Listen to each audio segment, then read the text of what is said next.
So, if you are a parent or an aunt or an uncle or frankly just anyone who interacts with the next generation on a semi-regular basis, you have almost certainly found yourself in this exact scenario. Oh, yeah. I think we all know where this is going. Right. So you're sitting around the dinner table, the plates are being cleared, and an 8-year-old kid, maybe it's your kid, maybe your niece, they look up from their iPad, completely deadpan, and they just say, I want to be a YouTuber when I grow up. Yes. And you can just physically feel the atmospheric pressure in the room drop as every single adult collectively recoils. Exactly. It's like this visceral generational reflex. You do the cynical eye roll, you offer that tight-lipped kind of condescending smile, and you just think to yourself, okay, sure, but eventually you're going to need a real job. Right, a real job. Because in our adult industrial era mental model of the world, making videos online is essentially just highly visible playtime. Like it doesn't map to our understanding of a 401k or a commute or a traditional career capital. And it's a fascinating cognitive dissonance, really. I mean, we dismiss their ambition as this cute childhood fantasy while completely ignoring the fact that the 8-year-old actually has a much firmer grasp on the modern macroeconomic landscape than the adult at the table. Wait, you really think the 8-year-old understands the economy better? Oh, absolutely. I mean, while we were rolling our eyes and clinging to the safety of, a mid-level corporate structure, we are actively living in an economy where a guy and his young son are generating millions of dollars, literal millions. Wow. Yeah, and highly scalable, high-margin revenue simply by posting videos of themselves cutting stress balls and bowling balls in half with a saw. Just cutting things in half. That is wild. And the crazy thing is that isn't hyperbole. We are talking about literal multi-million dollar enterprises built on what looks from the outside like suburban garage tinkering. Right, which is exactly why we are focusing on the underlying architecture of this shift today. Exactly. Because in this deep dive, we are pulling from the introductory frameworks of Gary Vaynerchuk's book, Crushing It. Specifically, we're looking at a section titled The Pass is All Yours. And I think we need to be clear right up front. We aren't here to give you a motivational seminar about chasing your dreams. Yeah, no, definitely not. If you are listening to this, you already know the internet is a viable business vehicle. Like, you don't need us to convince you that influencers make money. You see it every day. Right. What we are doing today is really deconstructing the unseen mechanical frameworks. We want to show you exactly how traditional career capital is being converted into digital leverage. Because the reality is, building a personal brand is no longer a vanity metric. It's not just a digital business card anymore. No, not at all. It is a defensive, mandatory survival strategy against the rapid commoditization of traditional labor.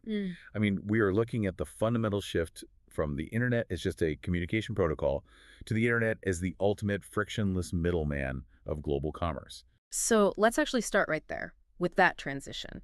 Because to really understand the physics of the attention economy today, we have to look at the arbitrage opportunities of the recent past. I love that. Let's wind the clock back. Yeah, let's go back to roughly 2009. The author of our source text was running his family's business, Shoppers Discount Liquors. Which was a solid $4 million local retail operation in New Jersey. Right. Nothing to sneeze at. 4 million is great. But he recognized this massive inefficiency in the market. He saw a mispricing of attention, and he used it to grow that local store into a $60 million juggernaut. $60 million. From $4 million. And he didn't do it by taking out full-page ads in the New York Times or, buying local television spots. He completely bypassed the legacy media gatekeepers. He used bare bones, low production value video blogs on YouTube. He used Twitter. He used Facebook. And here's the part that is so crucial for us to contextualize today. When he was doing this back in 2009, he was actively mocked by the business establishment. Oh, big time. He would sit in these corporate boardrooms trying to explain that Facebook wasn't just a digital college yearbook, but a revolutionary customer acquisition tool. And these executives thought he was completely out of his mind. They categorized these platforms as toys. Just a waste of time. Exactly. And that miscategorization, that is the exact blind spot that allowed early adopters to build massive empires. I mean, the traditional business world looked at Twitter and just saw people posting what they had for breakfast. Right, but the early digital entrepreneurs, they looked at Twitter and saw a free, globally distributed, real-time consumer focus group. with zero friction to entry. Zero friction. They understood that attention is a zero-sum game. If human beings are spending their time looking at a glass screen in the palm of their hands, they are fundamentally not looking at the billboards on the highway. They aren't watching the commercials on television. So let's look at the sheer physics of where that attention has migrated, because the numbers in the text are just staggering. Yeah, break those down for us. Okay, so we are talking about YouTube viewership operating at a scale of roughly 1.25 billion hours per day. Billion with a B. With a B. And 1 in every 5 minutes a human being spends on a mobile device is captured by Facebook's ecosystem. You've got Instagram processing tens of thousands of media uploads every 60 seconds. Every single minute. That is insane. It is literally the largest aggregation of human attention in the history of our species. And where attention pools, capital inevitably follows. The traditional ad dollars had absolutely no choice but to chase those eyeballs. Okay, but let me introduce a little friction here, because I can hear a highly analytical listener pushing back on this right now. Okay, let's hear it. They hear billions of hours on YouTube and they think, sure, the aggregate data is massive, but look at the actual content. A vast majority of that consumption is algorithmic junk food. It's kids watching other kids play Minecraft, or teenagers doing makeup hauls, or someone making slime. So yes, there is attention, but isn't there a massive survivorship bias in pointing to these platforms as a reliable career strategy? Like, for every person making millions off slime, aren't there 100,000 people uploading to 0 views? That is the perfect pushback. It really is, because it forces us to separate the content from the mechanism itself. Okay, tell me more. Well, you're absolutely right about the survivorship bias. It is a brutal power law distribution where a tiny fraction of creators capture the majority of the value. But let's actually dissect that slime example, because Karina Garcia, the slime queen mentioned in the text, she is a masterclass in exploiting digital mechanics, whether she realized she was doing it or not. Right, so she was a waitress, right, and she started making YouTube videos entirely focused on mixing glue and borax to make slime. Yep, just mixing slime in her room. And she ended up pulling in 6-figure monthly revenues. She retired her parents. She sold out 14 city VIP tours. I mean, how does that happen on a mechanical level? It can't just be blind luck. It wasn't luck at all. It was a perfect storm of supply, demand, and algorithmic alignment. Look, Karina didn't just invent a desire for slime out of nowhere. Right. She tapped into a massive latent demand for tactile, visually satisfying ASMR-style content among a highly impressionable demographic that possessed an infinite amount of free time, which is children. Ah, right. Kids have all the time in the world. Exactly. So that's the demand side. Now, the supply side was incredibly cheap. It's literally just glue and food coloring. Costs almost nothing. But the real magic, the engine of this whole thing, was the mechanism of the YouTube algorithm itself. Let's break that down. How exactly did the algorithm weaponize that specific slime content? Well, the YouTube recommendation engine is optimized for one primary metric, and that is session time. It wants to keep you on the platform as long as possible so it can serve you more ads. Makes sense. And slime videos are uniquely hypnotic. They do not require high-level cognitive processing. They have this continuous soothing visual loop. So a kid clicks on one, gets completely mesmerized by the colors and the squishing sounds, watches it all the way through, and the algorithm immediately says, great, here are 10 more exactly like it. Oh, wow. So she was just feeding the machine exactly what it wanted. Exactly. Karina was producing high-retention content at a relentless pace. She was mining underpriced attention, because brands hadn't realized yet that they could reach millions of young consumers through this waitress from California for an absolute fraction of what a Nickelodeon commercial would cost. So she wasn't really in the slime business at all. No. She was in the audience aggregation business. She built a massive, highly targeted pipeline of attention. And once you own the pipeline, you can pump whatever monetization strategy you want through it. AdSense, brand deals, physical merchandise, touring. Precisely. And that brings us to the core structural change of the modern era. The reason Karina Garcia could build that pipeline from her living room is because the internet completely obliterated the concept of the gatekeeper. I really want to spend some serious time on this, because I think the historical context of gatekeeping is something we take for granted today. Oh, we completely take it for granted. If you look at the entire history of mass media and commerce up until about 20 years ago, the primary bottleneck wasn't talent, right? And it wasn't even capital. The bottleneck was physical distribution. Shelf space and broadcast spectrum. Exactly. Think of it like a highway with a toll booth. If you wanted to get a product to consumers, you had to drive on the highway owned by the major retailers and you had to pay their toll. Right. If you wanted to be an actor, you had to get past the casting directors who controlled the very limited real estate of network television schedules. You needed an agent, a publisher, a record label. You existed in a state of permanent permission seeking. You basically had to wait to be picked. And those gatekeepers, they justified their existence because physical distribution was incredibly expensive. Right. Printing books costs money. Exactly. Printing physical books, shipping them in trucks to stores across the country, broadcasting a television signal from a massive tower, these required massive capital expenditures. So the gatekeepers were essentially risk mitigators. They only let the absolute safest bets through the toll booth. But the internet takes the marginal cost of distribution and drops it to zero. It builds a billion new highways directly to the consumer. Yes. You no longer need to convince an editor at Vogue that you understand fashion. You just need to convince the consumer directly. And the text gives us a brilliant illustration of this with Brittany Xavier. Oh, Britney is a fantastic example. Yeah. Because the fashion industry is arguably the most notoriously certified walled garden in existence. It is built entirely on exclusivity and top-down dictation of taste. Very true. Historically, a modeling agency decides if you have the correct bone structure. An editor decides if your style is relevant. And a brand decides if they will hire you.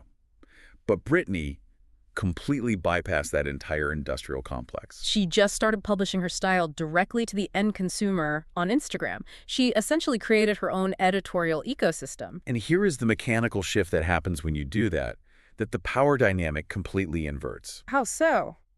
Well, in the old model, the talent goes begging to the brands for an opportunity, right? Please pick me. But in the direct-to-consumer model, the talent builds the audience first. And because attention is the only scarce resource left, the brands have to come begging to the talent. Wow. Britney didn't need the modeling agency to validate her because the agency's primary value proposition, which is access to an audience, was something she had already built for herself on her phone. That is so powerful. And we see the exact same inversion in traditional entertainment, too. The text brings up John Ostrovsky, who built the fat Jewish persona on Instagram. Right, he's a great case study. He spent years playing the traditional Hollywood game. He signed with a label, he did the grueling pilot season grind in LA, he even hosted a low-tier cable show. He was trying to climb the ladder while asking for permission at every single rung. And getting nowhere fast. Exactly. It wasn't until he abandoned the ladder entirely, went directly to Instagram, and aggregated millions of followers with pure, unfiltered comedy that the traditional world actually paid attention. Because he had completely de-risked himself for them. Think about it. A publisher giving a book deal to an unknown comedian is taking a massive financial risk. A publisher giving a book deal to a guy with 5 million highly engaged followers. That isn't making a bet. They are just facilitating a transaction at that point. It's basically a guaranteed return on investment. Exactly. And you see this taken to its absolute extreme with Casey Neistat. Casey is fascinating because he didn't just bypass the traditional gatekeepers, he essentially created an entirely new narrative syntax for video on the internet. He really did. He spent years making traditional indie films, dealing with the massive friction of film festivals and studio notes. Then he just moves to YouTube, starts a daily vlog, and amasses 8 million subscribers. And let's look at the economics of what Casey achieved there. Yeah. He didn't just get YouTube ad revenue, which was substantial. He built such a profound, intimate relationship with his audience that his personal brand became more valuable than the products he was interacting with. Oh, that's a huge point. When Samsung wanted to market their new technology, they didn't go to an ad agency to hire actors and rent a soundstage to make a commercial that people would just fast forward through anyway. They went to Casey, they gave him the tech, and they had him integrated into his actual life. Because Casey owned the trust. And trust is the ultimate premium in the digital economy. I mean, CNN didn't buy his company, Batak, for $25 million because the underlying technology of the app was groundbreaking. They bought it because CNN desperately needed the attention of the millennial demographic that Casey completely monopolized.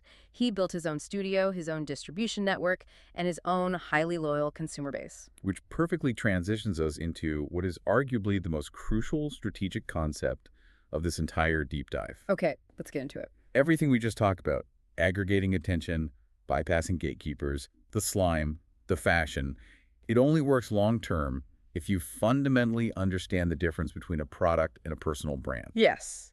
The text introduces this with an analogy about organic mac and cheese, which is fine, but I think we can build a much more accurate mental model for the listener. Let's do it. I want you to think about the relationship between an operating system and the applications that run on it.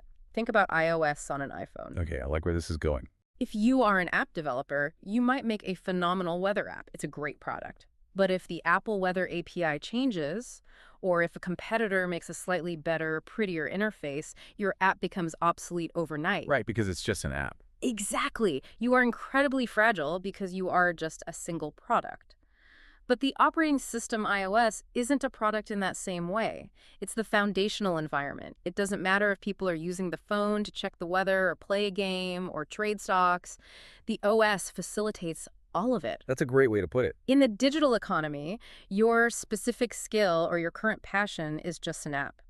But you, your unique personality, your perspective, your humor, your values, you are the operating system. That is a phenomenal way to frame it. Because apps have a shelf life. Operating systems evolve and host new apps. And the text illustrates this concept perfectly with what we can call the Julie Andrews principle. Ah, yes. Mary Poppins herself. Exactly. When you think of Julie Andrews, you immediately think of her voice. Yeah. For the first few decades of her career, her soaring, crystal-clear soprano voice was her singular product. It was her killer app. It was the app she was bringing to the market in The Sound of Music, in Camelot, in Mary Poppins. But then, in the late 1990s, she underwent surgery on her vocal cords, and the operation was botched. Oh, this is a tragedy. She woke up, and her product was gone. She could no longer sing. And in a traditional product-based economy, a singer who loses her voice is bankrupt. The factory has literally burned down. But Julie Andrews didn't disappear. Yeah. Why? Because over those decades, without necessarily using the modern terminology for it, she had built an incredibly robust operating system. Her personal brand. Right. The consumer didn't just love the technical resonance of her vocal cords. They loved her elegance. They loved her warmth, her authoritative but comforting presence. Her brand equity was vastly larger than her initial product. So she just loaded new apps onto her operating system. Exactly. She pivoted to writing highly successful children's books. She transitioned into non-singing acting roles, like the Queen in The Princess Diaries, which introduced her to an entirely new generation of fans. She produced, she directed, she survived the total destruction of her primary product because her personal brand was resilient enough to transfer that audience trust to a completely different medium. Okay, I love the Julie Andrews example, and the OS analogy holds up perfectly, but I have to put myself in the shoes of the listener again. Let's do it. Play devil's advocate. If I'm listening to this on my commute right now, I'm thinking, okay, that's a beautiful story about a global, beloved Hollywood icon. She had millions of fans and a massive PR machine behind her. I'm a mid-level supply chain logistics manager living in Ohio. How on earth does the Julie Andrews principle apply to me? It's the most common mental block people have when discussing personal branding. We conflate brand with fame. Right, they think you have to be a celebrity. Exactly. But the mechanics of brand equity operate exactly the same way at the micro level as they do at the macro level. The scale doesn't change the physics of the equation. Okay, break that down for me. Give me the micro-level scenario for our Ohio manager. Let's use your example. You are a supply chain logistics manager in Ohio. But let's say your absolute obsession outside of work is restoring vintage espresso machines. Okay, very niche. I like it. Now, you decide you want to participate in the digital economy. If you take the product approach, you start a YouTube channel where you silently disassemble and reassemble espresso machines. Your product is just espresso machine repair data. Right. Highly utilitarian, like an instruction manual. Very utilitarian and extremely fragile. Because the moment someone else uploads a clearer video with better lighting about the exact same machine, your audience leaves. You have zero brand equity. You're totally replaceable. But if you take the operating system approach, you inject yourself into the content. You talk about how the precision of a 1970s Italian espresso boiler relates to the supply chain bottlenecks you deal with at work. You let your dry, sarcastic Ohio humor bleed into the commentary. You share your frustrations when you accidentally break a rare part. So you stop being a tutorial and you become a character in a narrative. Exactly. You become the sarcastic logistics guy who loves coffee. That is a personal brand. Your audience isn't just tuning in to see how to fix a rubber gasket. They are tuning in to spend time with you. And the protective power of that is immense. Huge. Let's say 5 years from now, you get completely bored of espresso machines. Yeah. If you only had a product, you're dead. Start from zero. But because you have a personal brand, you can seamlessly pivot. You can say, hey guys, I sold all the coffee gear. I'm taking my logistics brain and I'm applying it to building custom mechanical keyboards now. And a significant portion of that audience will follow you because they bought into the operating system, not the app. They want your perspective, not just your specific mechanical output. That is exactly how you future-proof a career in the 21st century. Hmm. You completely decouple your economic value from any single platform, algorithm, or specific skill set, and you anchor it entirely to your unique human perspective. Which is incredibly liberating when you really think about it, because it removes the pressure to be the absolute best in the world at a specific technical skill. Like, you don't have to be the world's greatest barista to have a massive coffee channel. You just have to be the most interesting version of yourself interacting with coffee. Exactly. And that actually brings us to the final major paradigm shift we need to dissect today, which is the absolute democratization of niches, or the reality that the path is open to everyone. This is where we have to fundamentally dismantle the stereotype of who gets to be successful online. Yeah, let's kill that stereotype right now. If you asked someone a decade ago to picture a successful YouTuber or Twitch streamer, they would picture a highly energetic 19-year-old guy screaming into a microphone while playing a video game in a lead-lit bedroom. The hyperkinetic gamer stereotype, we all know it. Right. But if you look at the actual data and the text cites the top grossing YouTubers from 2016 who collectively pulled in $70 million. By the way, the diversity of the content is staggering. The monoculture is completely dead. We have officially entered the era of the long tail of the internet. I want to make sure you, the listener, really understand that concept of the long tail. Yeah, please explain it. So essentially, the long tail means that in a physical retail world, a store can only stock the hits, the top 100 selling items, because physical shelf space is expensive. Very expensive. But on the internet, shelf space is infinite. So there is a massive, highly lucrative market for the millions of tiny, obscure niche interests that exist way outside the mainstream hits. Exactly. The internet allows incredibly specific, obscure niches to find their globally distributed audience. I mean, the text points to Lily Singh, who built a massive, massive empire, leading entirely into the specific nuances of Punjabi culture and family dynamics. Right. You have Rosanna Pansino, who built an 8-figure business by baking structurally complex cakes that look like video game characters. Wow. You've got Tyler Oakley doing dedicated LGBTQ activism and pop culture commentary.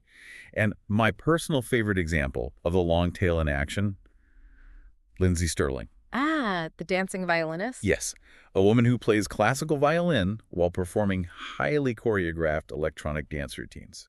I mean, let's just pause and appreciate the total absurdity of that through a historical lens. It is absurd. If you walked into a high school career counselor's office in 1995 and said, my business plan is to become a multimillionaire by aggressively dancing to dubstep while playing the violin, they would have institutionalized you. Oh, without a doubt. There was simply no traditional distribution mechanism for that. Yeah. Ed Sullivan wasn't going to book it. MTV wasn't going to play it. Because the traditional gatekeepers only greenlit content that appealed to the lowest common denominator of a geographic mass audience.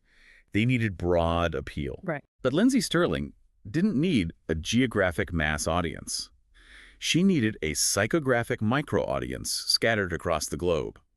She needed the one person in Tokyo, the 3 people in London, and the 5 people in Chicago who were equally obsessed with EDM and classical strings. And the internet just aggregated those scattered individuals into a massive, highly concentrated fan base. It's the concept of 1,000 true fans, right?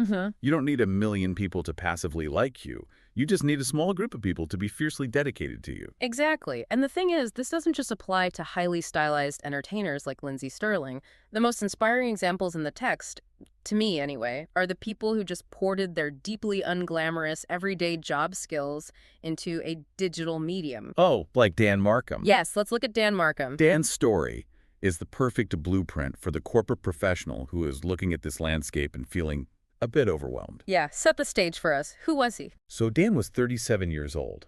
He wasn't a digital native at all. He had a very standard high-pressure job as a pharmaceutical sales representative. He didn't know how to edit video. He didn't understand lighting or algorithmic pacing or any of that. But he realized he had a hidden asset. He really did.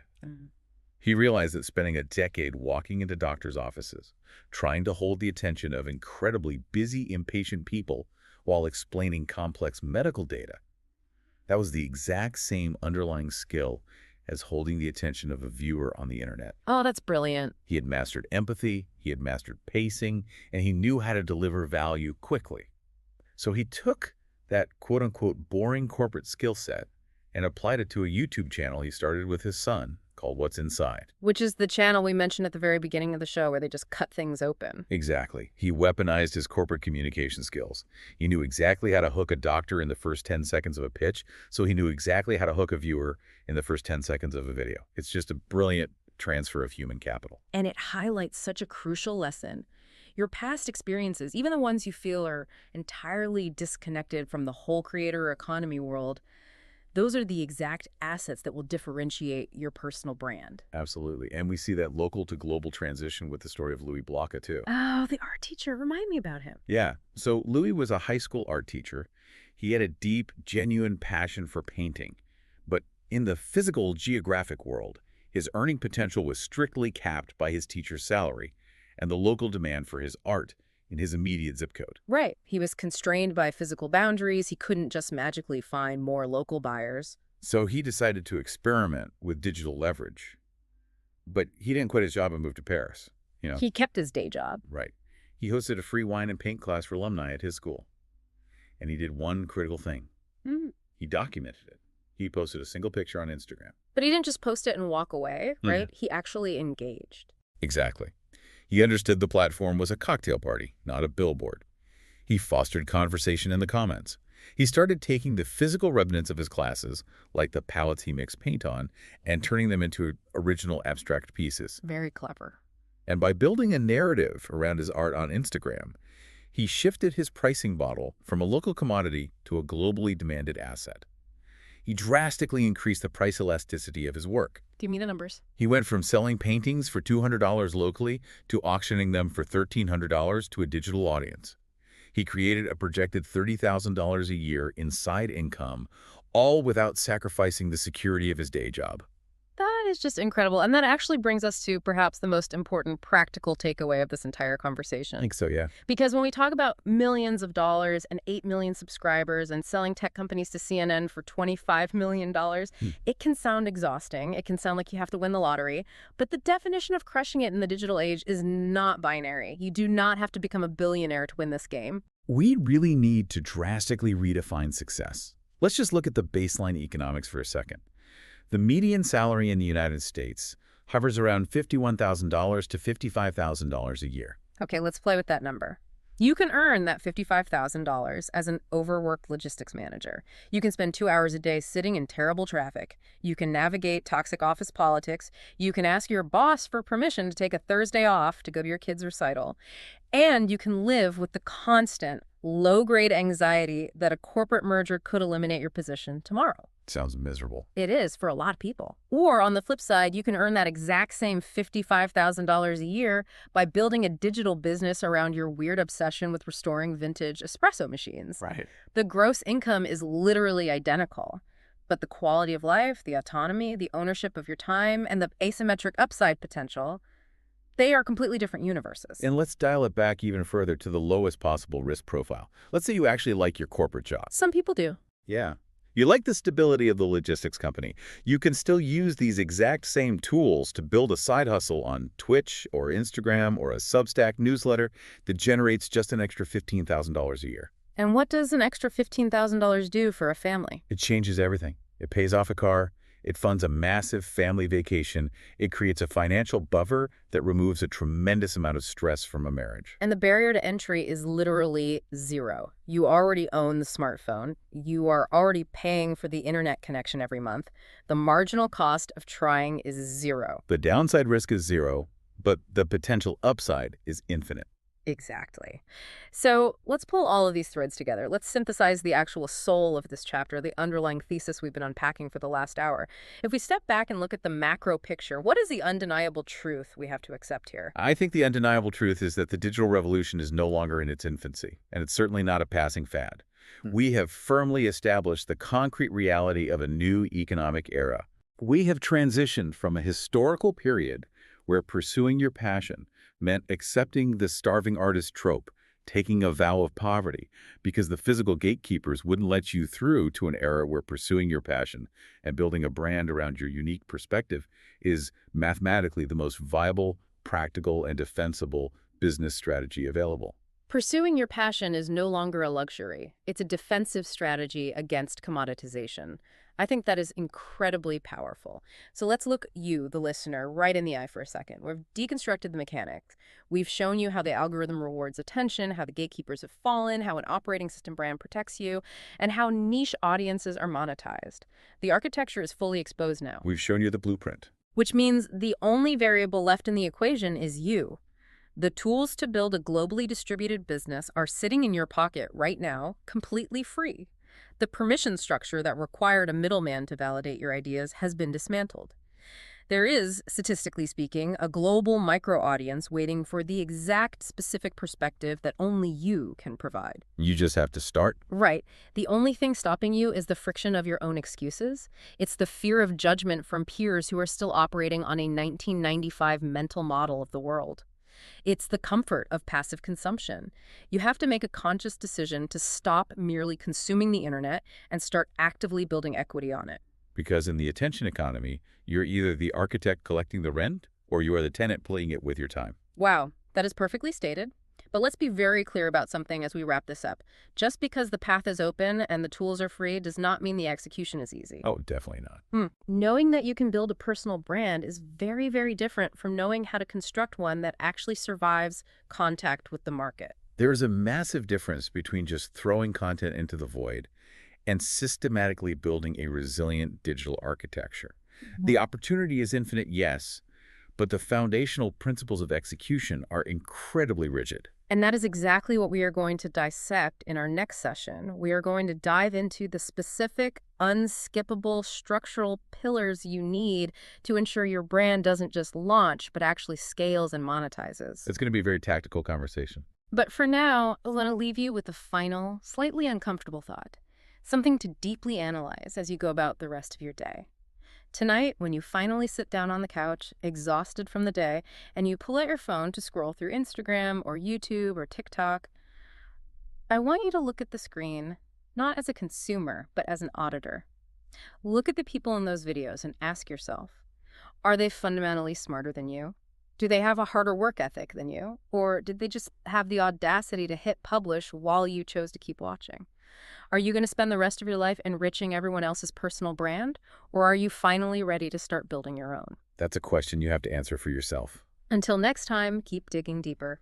What if the gatekeepers to your career, your influence, and, well, your income just completely vanished overnight, but you were still sitting around, waiting for someone to hand you a permission slip? Yeah, I mean, that is the ultimate modern paradox, right? We're basically standing in front of these wide open doors.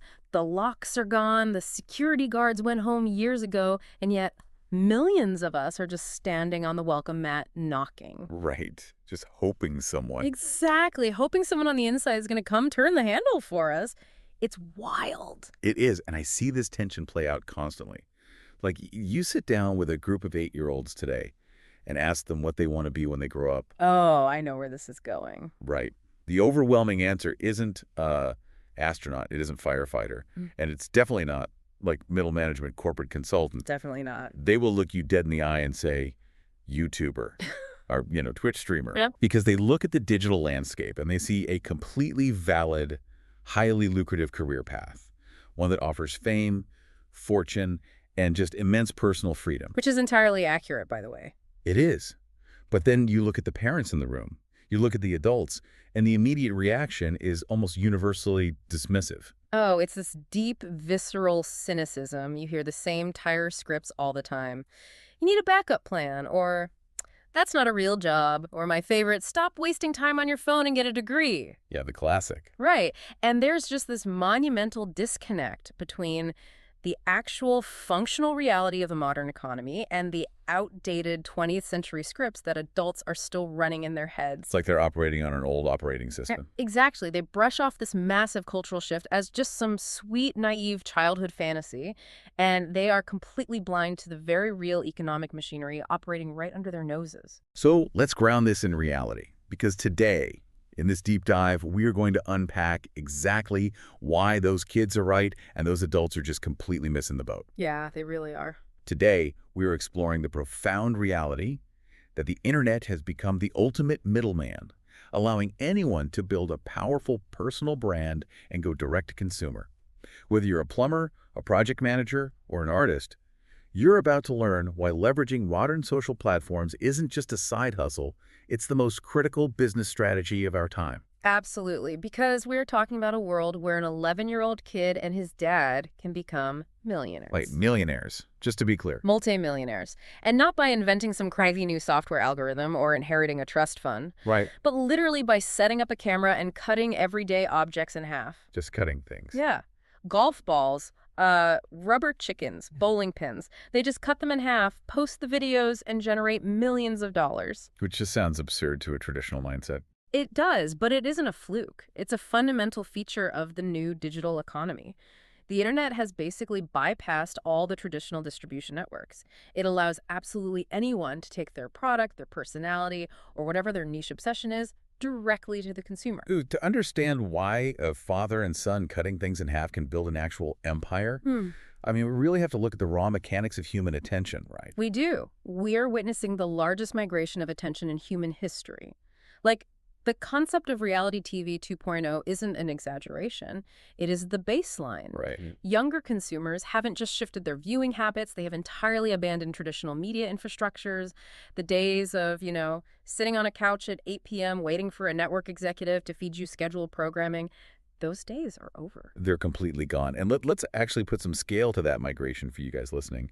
When we look at the daily viewership on a platform like YouTube, it is rapidly closing in on the 1.25 billion hours per day that television historically commanded. That number is just staggering. Right. 1.25 billion hours of human attention every single day, voluntarily given to an on-demand video platform. And meanwhile, traditional television viewership is just bleeding out year over year. Exactly. And that's before we even touch mobile devices. Get this. 1 in every 5 minutes a human being spends on a mobile device is spent inside the Facebook ecosystem. That is a total monopoly on human attention. Yeah. And if we look at the velocity of the content keeping them there, it's even wilder. Every single minute of the day, there are roughly 65,900 videos and photos uploaded to Instagram. Every minute. Every single minute. And over on Snapchat, users are generating more than 3 billion snaps daily. But here is the piece of data that should completely rewire how anyone thinks about marketing. Okay, lay it on me. Over 60% of those Snapchat ads are watched with the audio turned on. Hold on, let's pause there because that feels like a really vital distinction. Why does the audio being on matter so much? It's all about intimacy and intent. So think about a traditional television commercial.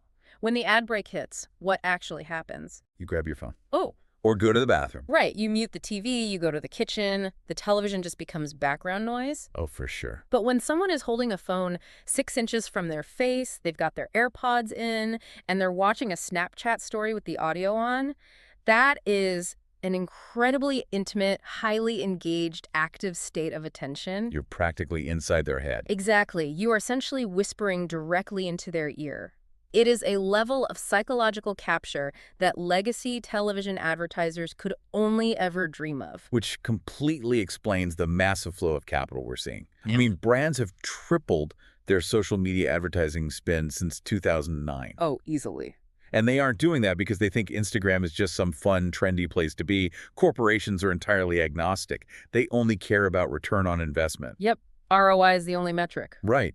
So they're pouring money into these platforms because influencer marketing has exploded from this fringe concept into a dominant economic force. It is actively eating traditional marketing's lunch. And we can quantify what that looks like at the highest levels. So back in 2016, the top grossing creators on YouTube earned a combined $70 million in a single year. 70 million. Yes.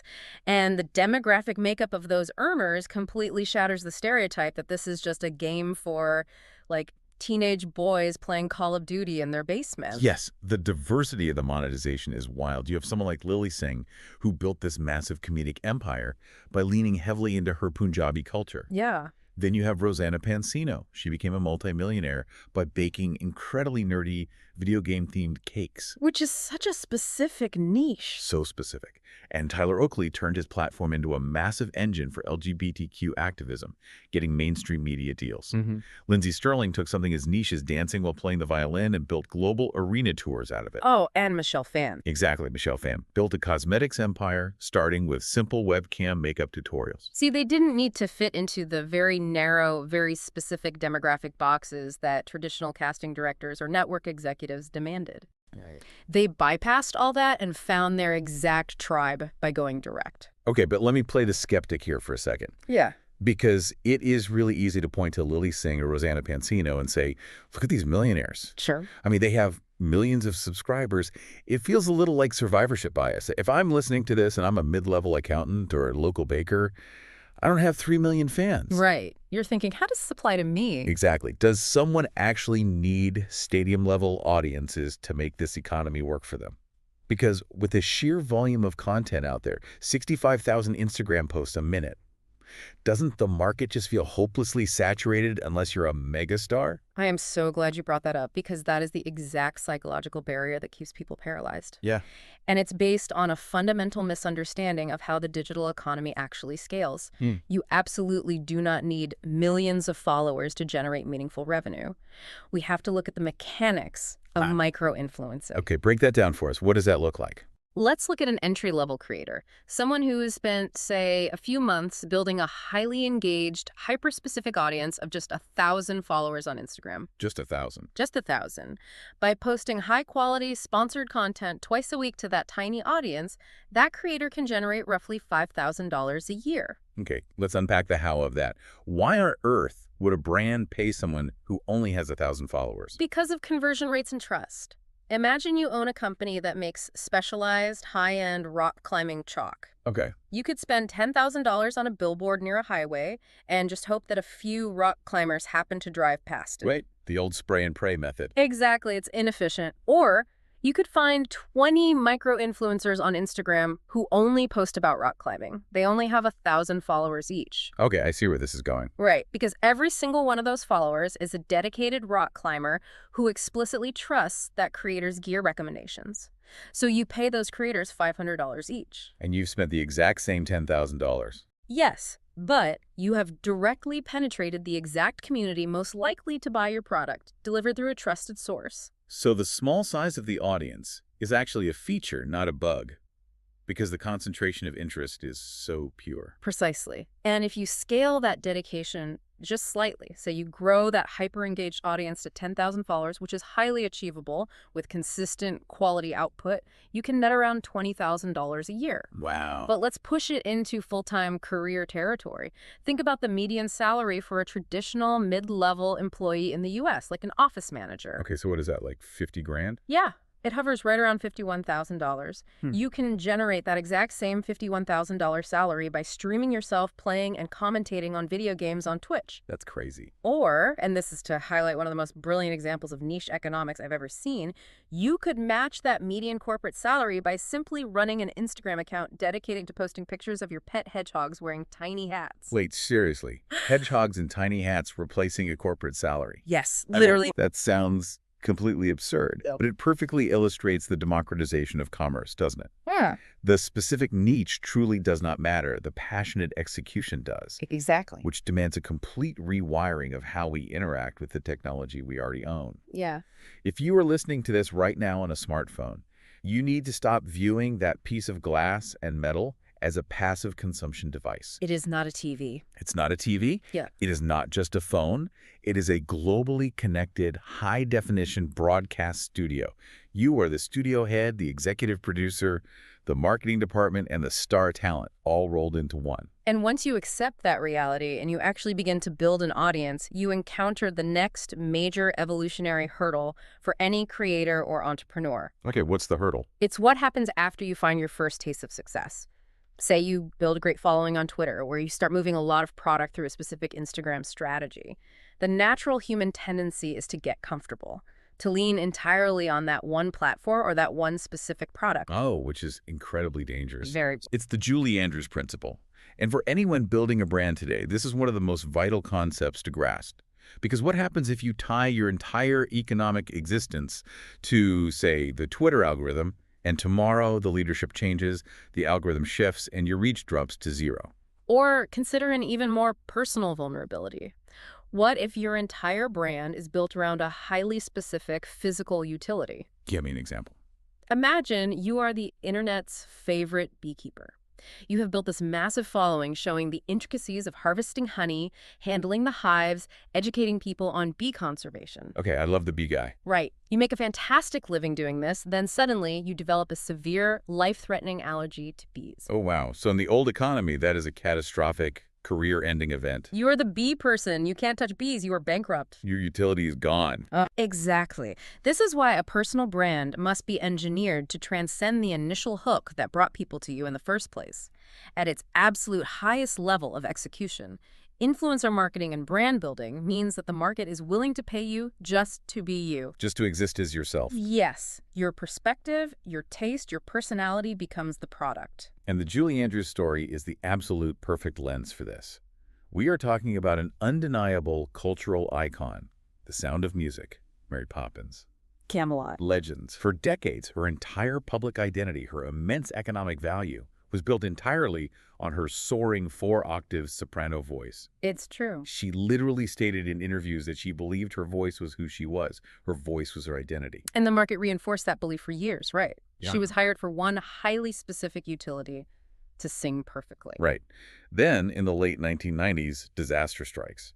She goes in for what is supposed to be a routine surgery to remove non-cancerous nodules from her vocal cords. Which is terrifying for a singer. Completely. And when she wakes up and begins the recovery process, she discovers the worst possible outcome. The surgery was botched.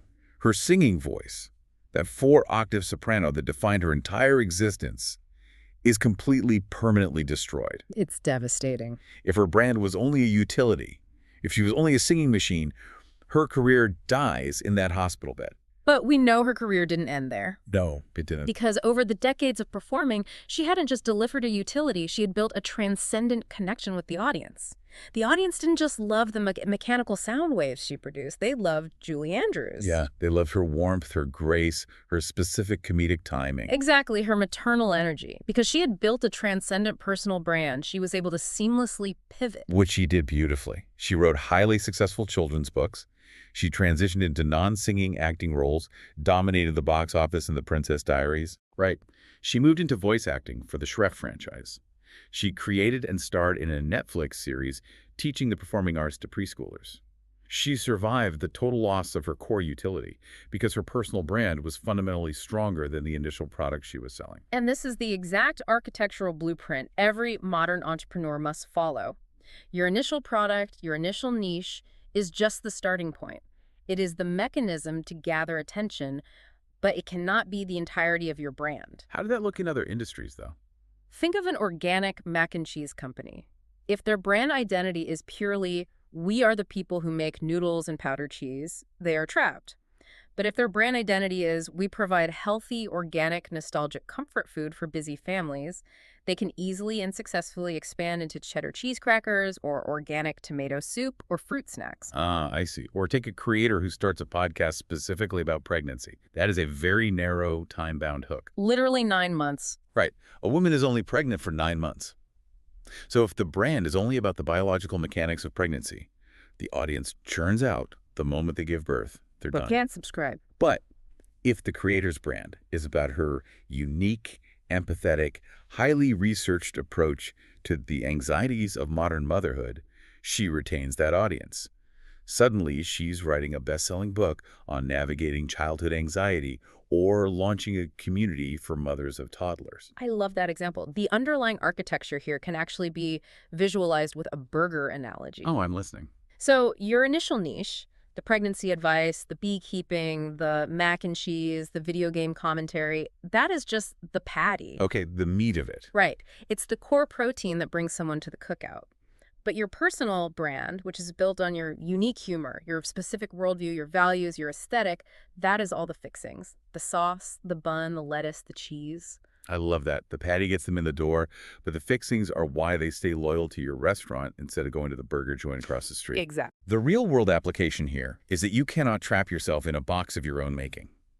Let's say you teach people how to use Excel spreadsheets on TikTok. The patty would sell shortcuts.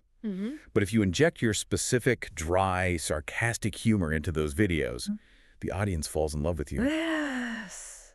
So when Microsoft inevitably replaces Excel with an AI interface 5 years from now, your audience doesn't abandon you. They follow you to whatever you do next because they trust your brain, not just your spreadsheet templates. Products change, platforms die, algorithms shift.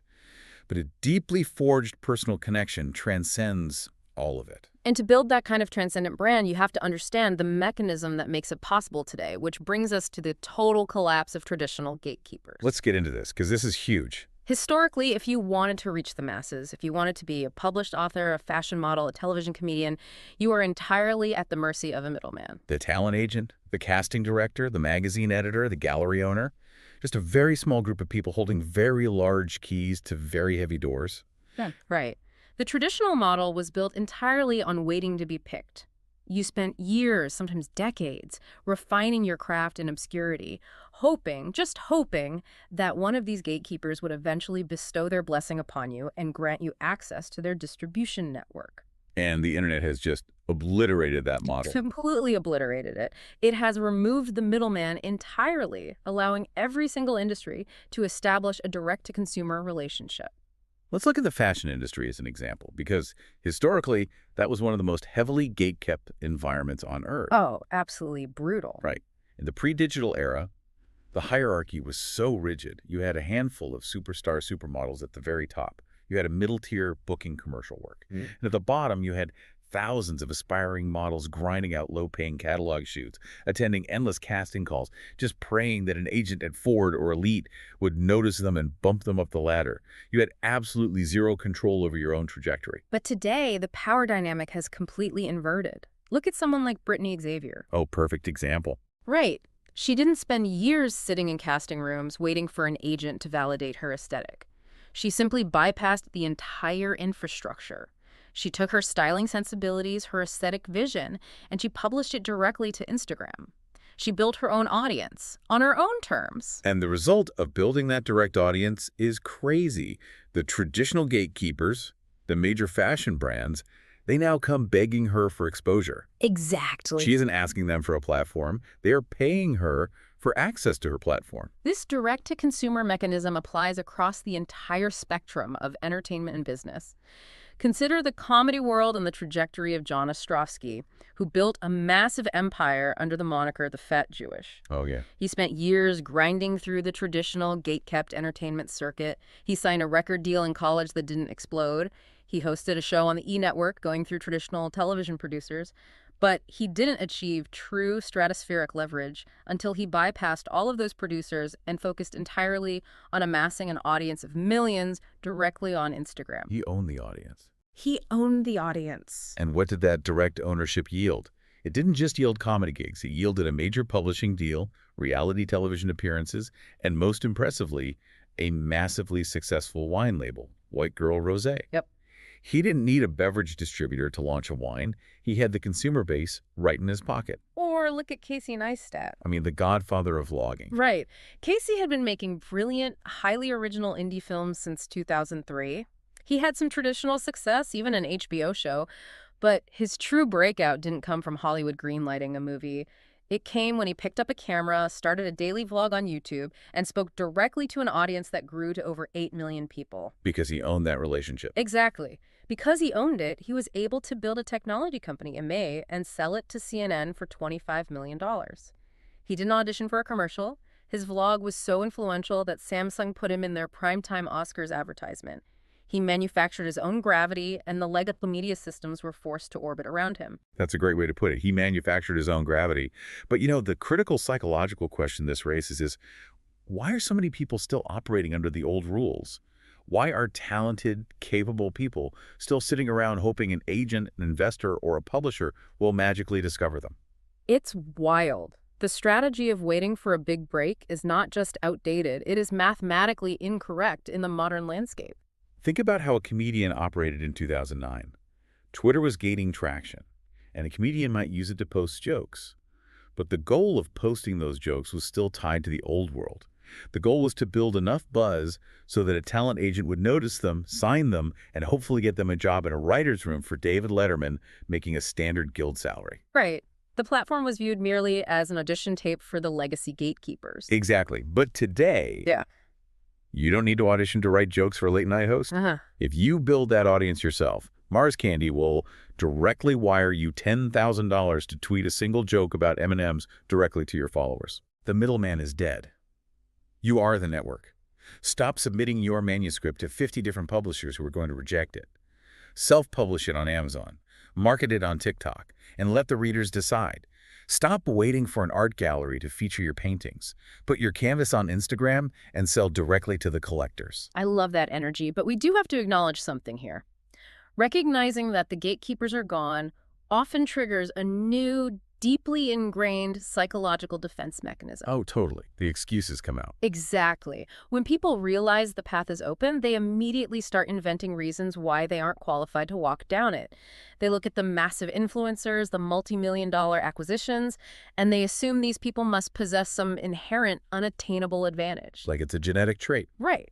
They assume you need a degree in broadcast journalism, or deep ties to Silicon Valley venture capitalists, or a background in high-level computer science. I'm not tech savvy. It is the most common, most paralyzing excuse I hear. It's everywhere. But the reality is that this path is radically, ruthlessly agnostic to your background.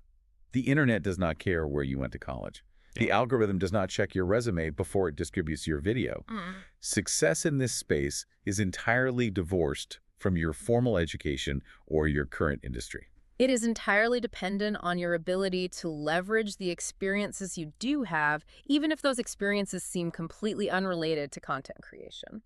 Let's actually look at the mechanics of how this plays out with two very grounded, relatable examples. Okay. Let's look at Dan Markham. Dan was not a Hollywood producer. He didn't have a film degree from NYU. He was a pharmaceutical sales representative. Which for most people feels like the furthest thing from being a digital creator. You're driving from clinic to clinic, wearing a suit, trying to get 5 minutes with a busy doctor to pitch a new drug. Right, but look at the underlying mechanics of that job. Dan wanted to be an entrepreneur. He could have looked at his pharmaceutical job as a dead end. Instead, he recognized the foundational skills he was building. What does a sales rep actually do? But how? They practice their pitch relentlessly. They learn how to read a room. They learn how to take complex information and present it clearly, concisely, and persuasively. They learn how to handle rejection and maintain a positive, engaging energy. Oh, wow. Those are the exact skills required to be compelling on camera. Precisely. Dan took the communication and presentation skills forged in the crucible of corporate pharmaceutical sales, and he applied them to a camera lens. He used that baseline comfort with presentation to co-host the massive YouTube channel What's Inside with his son, Lincoln. The guy's cutting things in half. Yes. He didn't need to go back to school to learn how to be an entertainer. He repurposed the skills from a day job he wanted to leave to build the empire he actually wanted. The second example from our deep dive today is even more striking because it involves someone actively frustrated with the gatekeepers of his own industry. Louis Blocka. Right. Louis was a high school art teacher. He was working the standard 7 a.m. to 3 p.m. school day. At his core, he was a fine artist. He painted constantly outside of school hours. But his career wasn't moving. He was stuck. He was trapped in the traditional gallery model where you have to beg a gallery owner to display your work, and if they miraculously say yes, they take a 50% commission on every sale. Which is brutal for an artist. It is. He was incredibly discouraged by the sheer friction of the old world. Then he undergoes a mindset shift. He realizes he has to stop waiting for the gallery owners and start engineering his own attention. He looks at the market and identifies a rising trend. Those wine and paint classes that were becoming massively popular for date nights and corporate events. Which, honestly, a lot of fine artists would turn their nose up at. Oh, absolutely. But instead of saying, I'm a fine artist that's beneath me, he looks at his unique skill stack. He thinks, wait a minute, I have a professional teaching degree, and I am a formally trained artist. I am literally built to run these classes. Okay, so how does he execute? Well, he doesn't take out a small business loan. He doesn't rent an expensive commercial storefront. He uses the tools currently in his pocket.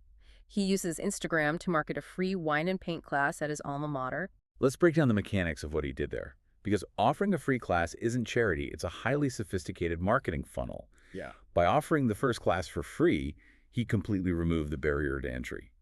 He had 10 people in a room. He delivered an incredible experience. Those 10 people took photos of their paintings, posted them on their own social media accounts, and tagged him. He leveraged their networks. And what was the result of that $0 marketing strategy? Relying entirely on organic Instagram reach and the word of mouth generated by that first free class, he quickly scaled. That group of 10 evolved into a business hosting multiple paid classes a month, eventually booking events for upwards of 100 people at a time. Incredible. He generated a projected $30,000 in side income simply by applying his existing teaching skills to a new delivery mechanism. But the true brilliance of Louis' strategy is how it fed back into his original passion. The wine and paint classes were the patty, but the fixings were his fine art. The burger analogy comes back. It always comes back. He used these classes as a physical, real-world funnel to market his own paintings. He built a brand as an engaging, talented, dynamic artist. And because he built that direct relationship with an audience who now valued his brand, he was able to completely bypass the traditional gallery system. He began selling his fine art paintings at auctions, raising his prices from $200 a canvas to $1,300 a canvas. All because he stopped waiting for a gallery owner to tell him he was worth $1,300. Exactly.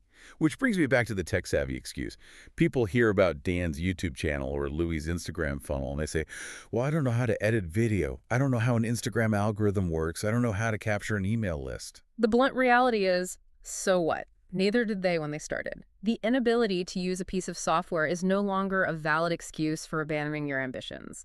We live in an era where you can literally watch a free high-definition tutorial on YouTube that will teach you how to do absolutely anything, from color correcting a video to building an e-commerce website. Literally anything. Being tech-savvy is not a genetic trait. It is a learned skill. If you don't know how to do it, spend the weekend learning how to do it. The internet does not care about your initial friction. It only rewards your willingness to overcome it. And every single job you have ever had, even the soul-crushing retail jobs, the boring data entry gigs, the terrible middle management roles, has equipped you with a distinct set of skills. Customer service, conflict resolution, organizational systems, resilience. You possess a unique combination of experiences that no one else has. Your job is to extract those skills and use them to communicate your specific brand to the world. But, and this is a big but, recognizing your skills and understanding the platform dynamics is only the theoretical phase. Right. The bridge between theory and a lucrative, sustainable business is relentless, unglamorous execution. It requires you to operate in the dark without applause long before you achieve any visible success. And critically, it requires a massive internal shift where you finally recognize your own worth, so you stop devaluing your expertise in the marketplace. This is the ultimate eureka moment. And there is no better way to explore the anatomy of this moment than by breaking down the journey of Amy Schmittauer. Her story is essentially a masterclass in the psychological and practical evolution of a modern creator. Her origin story is profoundly relatable. It starts in 2007, and it doesn't start with a grand business plan. It starts with a personal slight. Oh, this is the bridesmaid story. Yes, she was picked last to be a bridesmaid in a friend's wedding. She felt marginalized, and she wanted to do something highly impactful to prove her value to the bride and stand out at the rehearsal dinner. So she decides to make a video. She gathers photos, pairs them with music, and creates this tear-jerking emotional montage. When she plays it at the rehearsal dinner, the reaction is visceral. The entire room is moved to tears. In that moment, Amy realizes the raw emotional power of video editing. She realizes she has the ability to manipulate sight and sound to make people feel something deeply. And she becomes obsessed. She starts filming her daily life, teaching herself the mechanics of video editing software and uploading these vlogs to YouTube. It isn't a business. It's a creative outlet. It's her passion. Right. Meanwhile, her real life is entirely conventional. She's a political science major. She's planning to take the LSATs and go to law school. She gets a job working at a local Ohio law firm. But here is where the skills begin to overlap. Because she is spending her nights navigating YouTube and Facebook, she implicitly understands how these platforms work. Which was rare back then. Super rare. In 2007, in a traditional Ohio law firm, knowing how to optimize a Facebook page or edit a quick video was essentially akin to knowing how to perform magic. It really was. People start noticing. Colleagues and friends start asking her for help with their own digital presence. They tell her, social media management is becoming a real paying job. She realizes there is a market for the exact thing she does for fun. So she decides to start a side hustle. And this is where the hustle in the dark begins. She is working full, exhausting days at the law firm. She commutes home, walks through the door at 7 p.m., eats a quick dinner, and immediately sits back down at her computer to do freelance social media work until midnight. That is the grind. It's the grind, but she encounters a massive wall of friction. She knows that businesses need video content to survive the digital shift.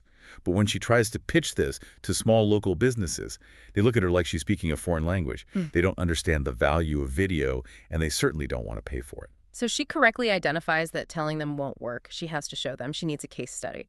So she approaches a local sustainable food magazine. She makes them a pitch.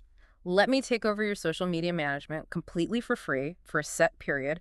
Let me prove the ROI of my strategies. She is literally trading her most valuable asset, her time, for the opportunity to build a track record. She executes brilliantly for the magazine, but she is still fundamentally trapped in an employee mindset. She views herself as a rogue freelancer who needs permission from real companies to be taken seriously. Right. The absolute turning point occurs when she attends a networking event and meets Lewis Howes. Lewis was in the process of building his own massive digital media brand at the time. He looks at what she's doing and he gives her two highly specific pieces of advice. First, he tells her she needs to get out of her local bubble and attend the Blog World conference to see the scale of the industry. Second, he tells her to read a specific book about leveraging passion and the internet to build a business. Yep, crush it. She reads the book and she experiences a total paradigm-shifting eureka moment. Let's dig into the psychology of this realization, because this is the exact moment an employee becomes an entrepreneur. Amy realized she was suffering from a massive self-imposed misconception.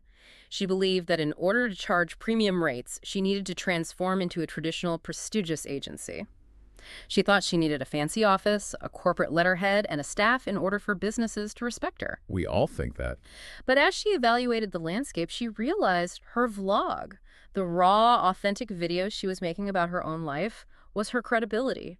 She was already viewed as a highly authoritative thought leader by her online audience.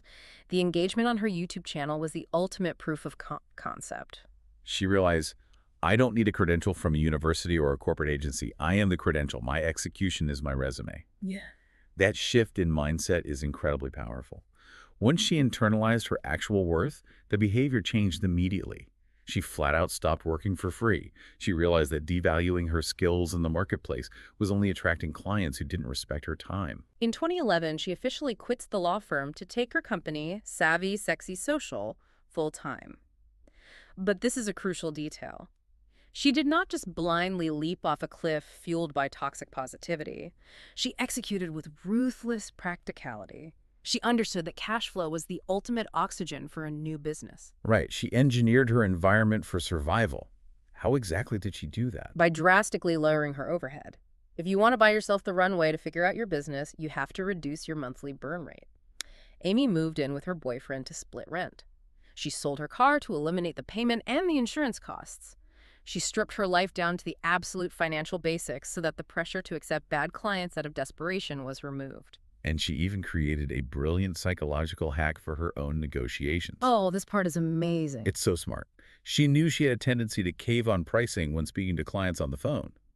So she created a fictional virtual assistant persona. When a client asked for rates, Amy wouldn't negotiate. The fictional assistant would send the uncompromising rate sheet via email. It completely protected her from her own imposter syndrome. Yes. And because she had built such a massive reservoir of goodwill and relationships during her years of hustling in the dark, the moment she hung her shingle and demanded her worth, the paying clients flooded in. However, we have to look at the ongoing reality of this path. It is vital to understand that achieving success does not magically erase self-doubt. Amy Schmidhauer built a massive empire. She wrote a best-selling book, launched highly lucrative online courses, and commands premium rates for international keynote speeches. Yet, she openly admits that she still battles severe imposter syndrome. She actually confessed that there are days she wakes up, looks at her incredible business, and feels like she is completely failing. That level of honesty is rare and incredibly important for anyone listening who thinks that successful people have it all figured out. It's the reality of the game. When you remove the gatekeepers, you remove the safety net. Being in total 100% control of your own destiny is a terrifying amount of freedom. Because you are the boss, it means you could always be working harder. You could always be launching another product. You could always be editing one more video. The guilt of inactivity can be overwhelming. So how do you survive that psychological pressure cooker? It requires active, deliberate mental maintenance. You cannot rely on a boss to give you an annual performance review to tell you you're doing a good job. You have to become your own biggest advocate. You have to physically sit down at the end of the week, look at your output, and force yourself to acknowledge your daily wins. You have to build resilience because the algorithm will change, a product will fail, or the market will shift, and you have to persist despite the overwhelming feeling of vulnerability. Which brings us to the ultimate takeaways for you, the listener, right now. First, you must fundamentally recognize that your unique skills, your specific worldview, and even the hobbies you think are trivial, are major monetizable assets in the current marketplace.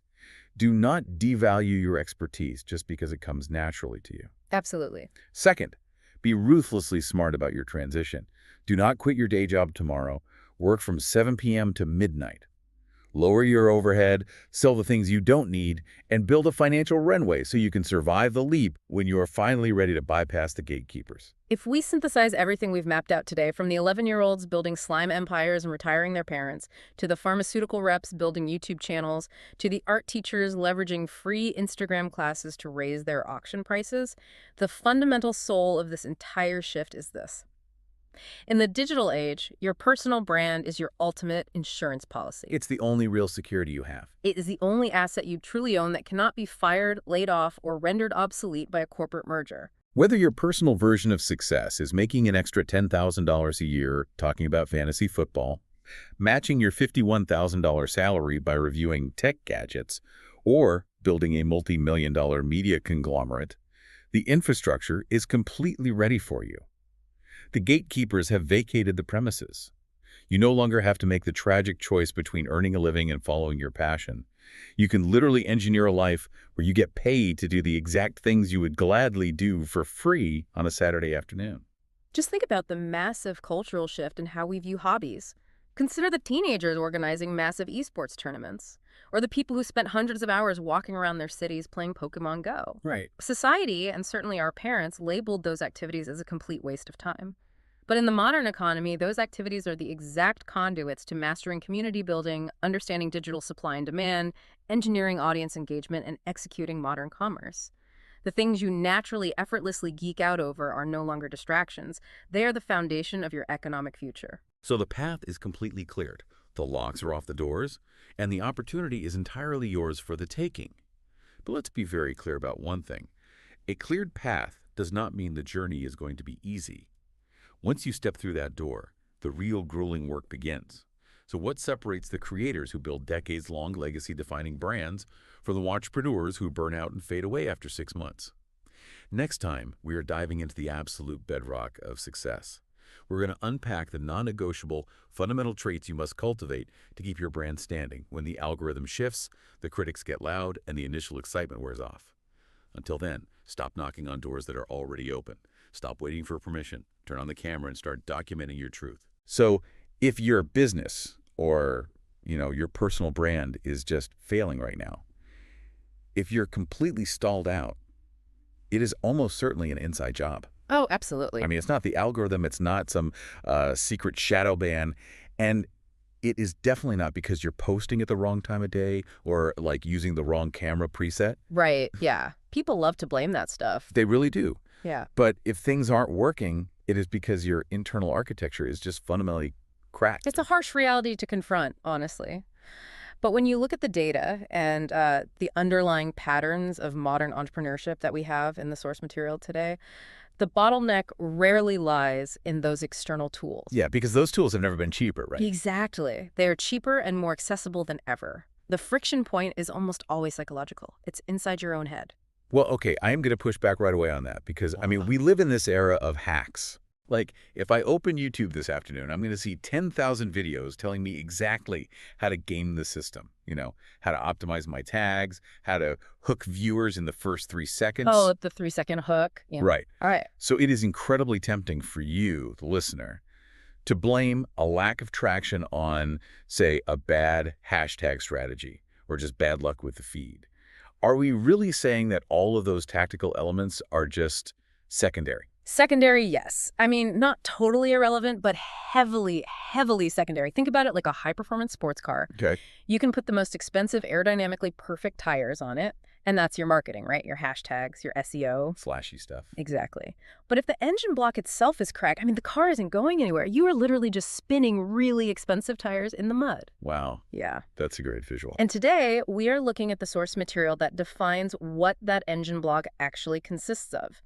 The core elements that separate a flash-in-the-pan creator from someone who actually builds a legacy. And that is exactly the mission of today's deep dive. We are unpacking the timeless foundational elements of building a personal brand or a business in the digital age. The essentials. The essentials, yeah, that still matter in this crazy, rapidly shifting landscape. So if you are an established business owner looking to pivot, or maybe you are just grinding on a side hustle after the kids go to sleep. Which is exhausting, by the way. So exhausting. Or even if you're just curious about the underlying mechanics of how the creator economy actually works, mastering these internal mechanics is non-negotiable. It really is. It is going to save you from the exact kind of burnout that takes people completely off the board. And it all begins with something that sounds, well, it sounds simple, but it is actually incredibly complex to maintain. And that is intent. Intent, the fundamental why behind the work. Right. The text draws this very sharp line between true entrepreneurs and what it calls wantrepreneurs. Wantrepreneurs, I love that term. Because entrepreneurship has become trendy, right? It's almost a pop culture aesthetic now. So we've seen this massive wave of people entering the space driven entirely by the desire for, like, a lifestyle flex. The private jets and the watches. Yes. They want the Rolex, they want the vacation photos, but they don't actually care about the customer at all. Wait, hold on. Let me stop you right there because I want to be super realistic about this. Sure. If someone is grinding 15 hours a day on a new software product or a consulting business, they're probably doing it to pay their mortgage. Or maybe they actually do want the Rolex. And there's nothing wrong with that. Right. People start businesses to make money. So how is wanting to be rich a crack foundation? Doesn't the whole capitalist system run on self-interest? It's a totally valid question. And to be fair, the source material doesn't shy away from the reality of human ambition. It actually introduces what we can call the 5-1-49 rule. Okay, break that down for us. Well, the author openly admits his own massive financial ambition. I mean, he wants to buy the New York Jets. An NFL franchise. An NFL franchise that costs literally billions of dollars. So he isn't pretending to be some monk living on a mountain giving everything away. Right. But the distinction lies in the ratio. You have to be at least 51% altruistic and 49% selfish. Wait, so it is just a slight tip of the scales, like literally a 2% difference. That slight tip changes the entire psychological orientation of the business. How so? Let's look at the mechanics of why pure selfishness fails in the modern market. Historically, in a low-information environment, you could trick people. Like the traveling salesman era. Exactly. You could sell a snake oil product, make your margin, and literally just move to the next town before anyone caught on. Right, because there were no Yelp reviews. Exactly. No Yelp, no Twitter. But today, the audience has infinite choices. And their BS detectors are just hyper-tuned. So when a consumer interacts with a brand that is 99% selfish, they subconsciously feel that transaction. They feel the extraction. Yes, they feel they are being extracted from rather than actually served. It's kind of like walking onto a used car lot. Right. And you just feel a salesperson calculating their commission while they're looking at you. Precisely. The psychology of reciprocity is totally shattered in that moment. But if your intent is at least 51% geared toward giving value, making the customer's life better or educating them, that dynamic completely flips. And the text gives a great operational example of this, doesn't it? It does. The author purposely refuses to sell gated, multi-thousand-dollar online masterclasses. Which is wild because he has the audience for it. Oh, he could easily monetize his audience that way and make millions in a single weekend. But he purposefully leaves that massive revenue stream on the table and just gives the information away for free. I really want to dissect that because leaving money on the table sounds absolutely insane to traditional business mindset. It goes against everything they teach you. Exactly. But if we think about it as a mechanism, what he's actually doing is trading short-term cash for long-term equity. Bingo. I like to think of intent kind of like a restaurant kitchen. Okay, I like where this is going. So the marketing, the nice lighting in the dining room, the beautiful menus, that's all front of house. But intent is the quality of the ingredients in the back. Oh, that's good. If your intent is purely selfish, it's like you're buying rotten, cheap meat just to save a buck. Right, trying to widen those margins. Exactly. The customer might come in once because the lighting is really nice, but they will get sick, they will leave a terrible review, and they will never, ever return. That captures the economic reality of intent perfectly. Giving value away builds this unbreakable trust. When you actually care about the end user's aha moment more than their credit card swipe, they become advocates. They start doing the marketing for you. They market your business for you. And frankly, if you are competing against someone who genuinely loves the customer and you are only there for the cash, they will outlast you. Because their fuel source is different. Right. Their emotional fuel source is sustainable. Yours isn't. Okay, so we have this internal baseline established for the listener. Mm. You actually have to want to help. You need that 51% altruism. Yes. But, I mean, intent is invisible. I can sit in my office all day genuinely wanting to help people, but my audience can't read my mind through a screen. How do you actually signal that intent to an audience that is, quite frankly, naturally skeptical? You signal it by taking off the filter. You cannot deliver true value if you're wearing a mask. And that brings us to the next mechanism from the source material, authenticity. Authenticity, such a buzzword these days. It is, but the text frames authenticity not as a corporate buzzword, but as a literal survival tactic. The market always exposes fakes. Always. And the internet just accelerates that exposure. Yeah. If you claim to be something you aren't, someone is going to find the receipts. Right. And the tragedy here is that people often fake their expertise because they think it's what the market demands. Like they have to look professional. Exactly. The text uses this brilliant, very specific hypothetical to illustrate this. Imagine a 19-year-old who wants to build a personal brand. They look around, they see these successful life coaches, and they think, uh-oh, I need to project authority. So they put on a suit, they stand in front of a rented sports car, and they try to sell a course on mastering your mindset. Which instantly feels so manipulative and deeply cringeworthy. We have all seen those ads before a YouTube video. We all have. The friction there is massive because the viewer's brain instantly registers the incongruence. I mean, a 19-year-old does not have the life experience to coach a 40-year-old through a divorce or a career change. It's just biologically and chronologically impossible to have that wisdom. But look at how the exact same 19-year-old can weaponize authenticity instead. How do they do it? Instead of faking the end of the journey, they own the beginning. They get on camera and say, hey, I am 19, I know nothing, I am terrified of the future, but I am reading one business book a week and I'm trying to figure it out. Watch me learn, watch me stumble. Oh, the psychological shift there is fascinating. It reminds me a lot of how venture capitalists invest.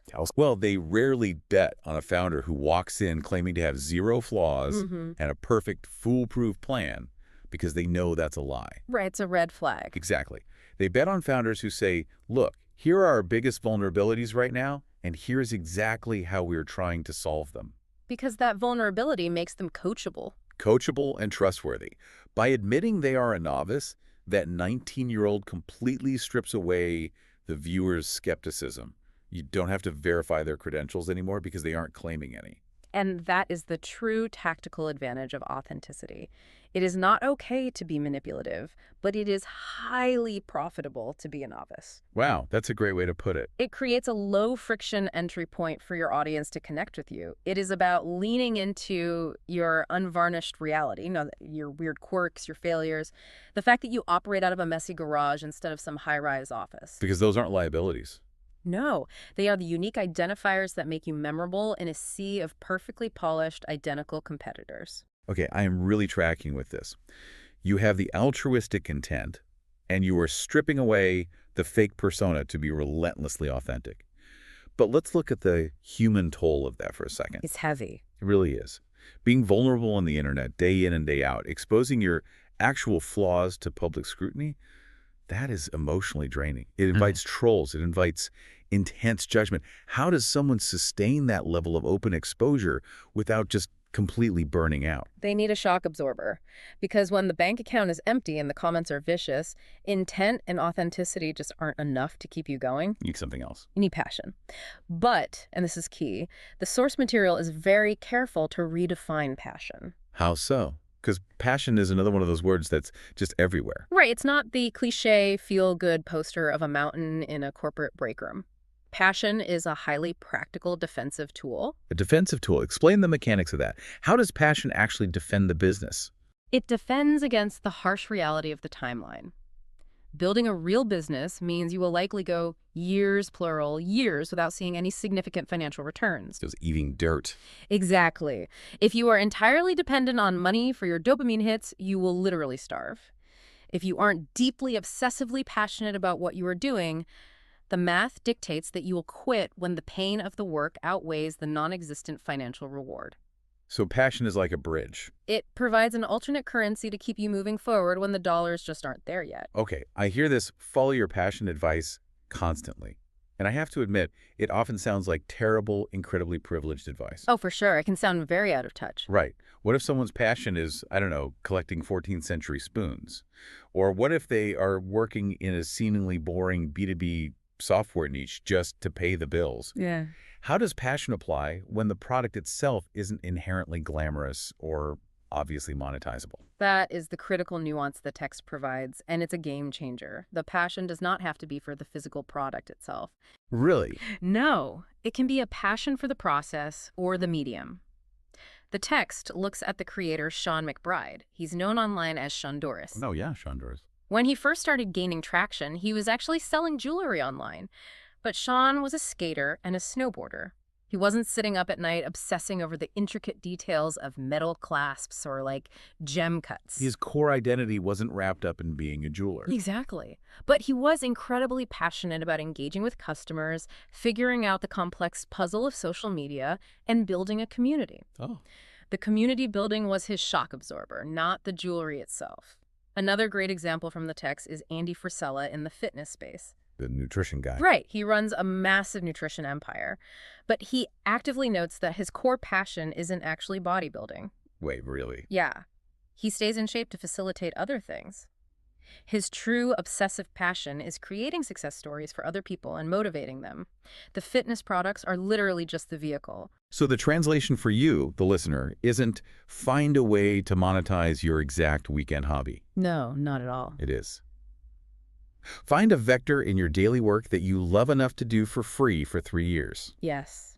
Maybe you don't love the accounting software you are selling, but you absolutely love the puzzle of running Facebook ads for it, or you love the psychology of copywriting, or managing a remote team. Exactly. The passion has to exist in the daily execution, in the dirt you have to eat every single day. If you don't love the daily grind of the medium itself, the niche doesn't matter, you will eventually tap out. And, that leads us to the most complex internal dynamic the text introduces. Passion fuels the engine, sure, but how do you actually drive the car? The execution. Right, what is the timeline for execution? The source material argues that you have to hold two completely contradictory mindsets at exactly the same time. And those are? Macro patience and micro speed. The paradox of patience and speed.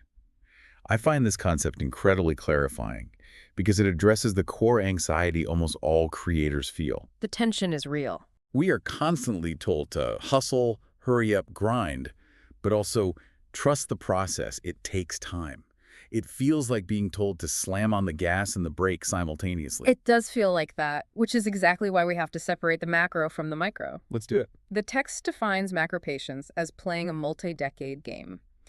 It is the deep, fundamental understanding that building an empire takes 10 to 20 years, not a weekend. It's the long view. Right. It means not demanding immediate financial returns from your early efforts.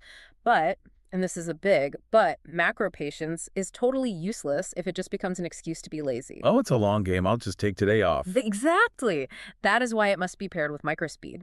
Microspeed is relentless, ruthless efficiency in your minute-to-minute execution. It means never overthinking an email, never agonizing over a minor decision, and maximizing the output of every single waking hour. I love visualizing this as a marathon runner. Oh, that's a great analogy. Let's hear it. If you are standing at the starting line of a 26.2-mile race, you have to possess a deep, fundamental macro patience.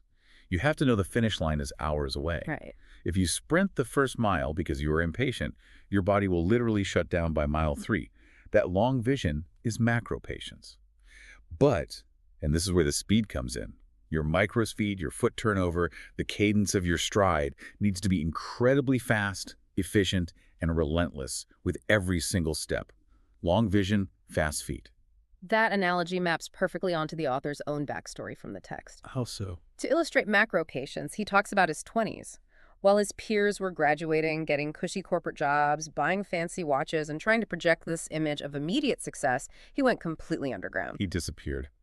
He spent years living in a cheap apartment, driving a modest car, and taking a very small salary while quietly building the infrastructure of what would eventually become a $60 million family wine business. Wow. He didn't demand the spoils of success before he actually built the leverage. He allowed the decade to unfold. But what does the microspeed look like in practice for him? How do we measure that relentless foot turnover in a business context?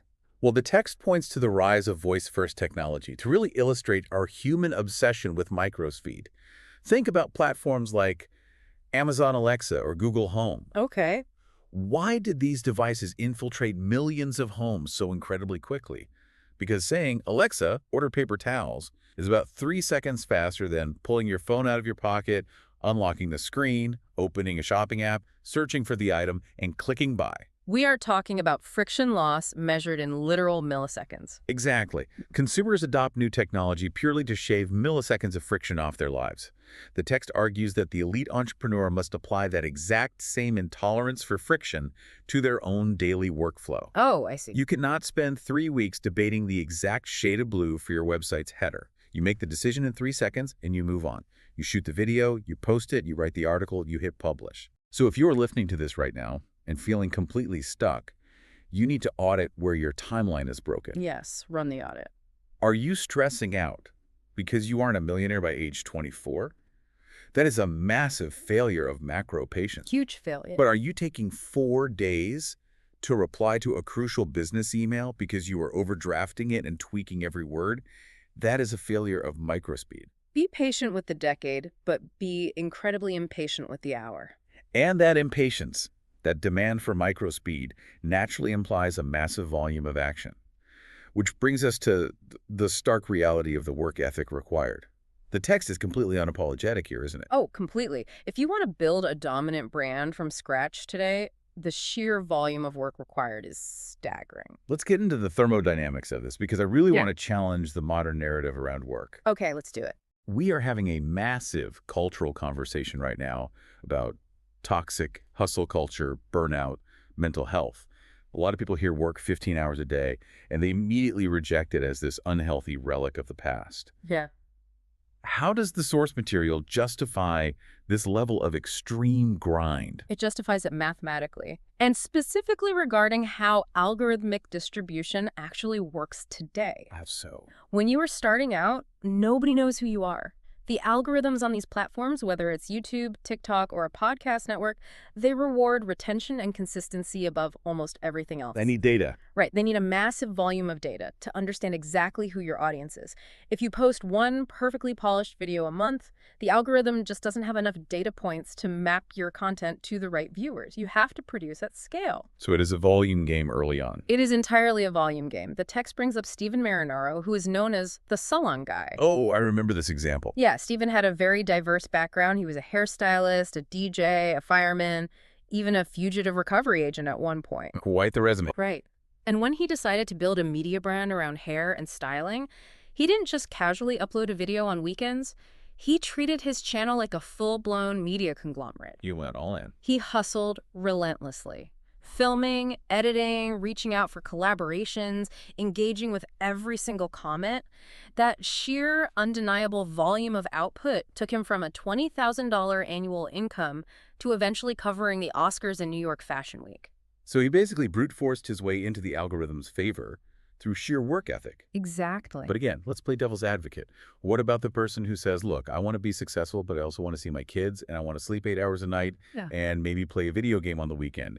Is the text saying they're just doomed? Not at all. And this is where the source material is actually very emotionally intelligent. It explicitly states that it is perfectly fine to prioritize leisure. Okay, good. There is zero moral judgment if you want to work strict 40-hour week, volunteer on Saturdays, and watch Netflix every single night.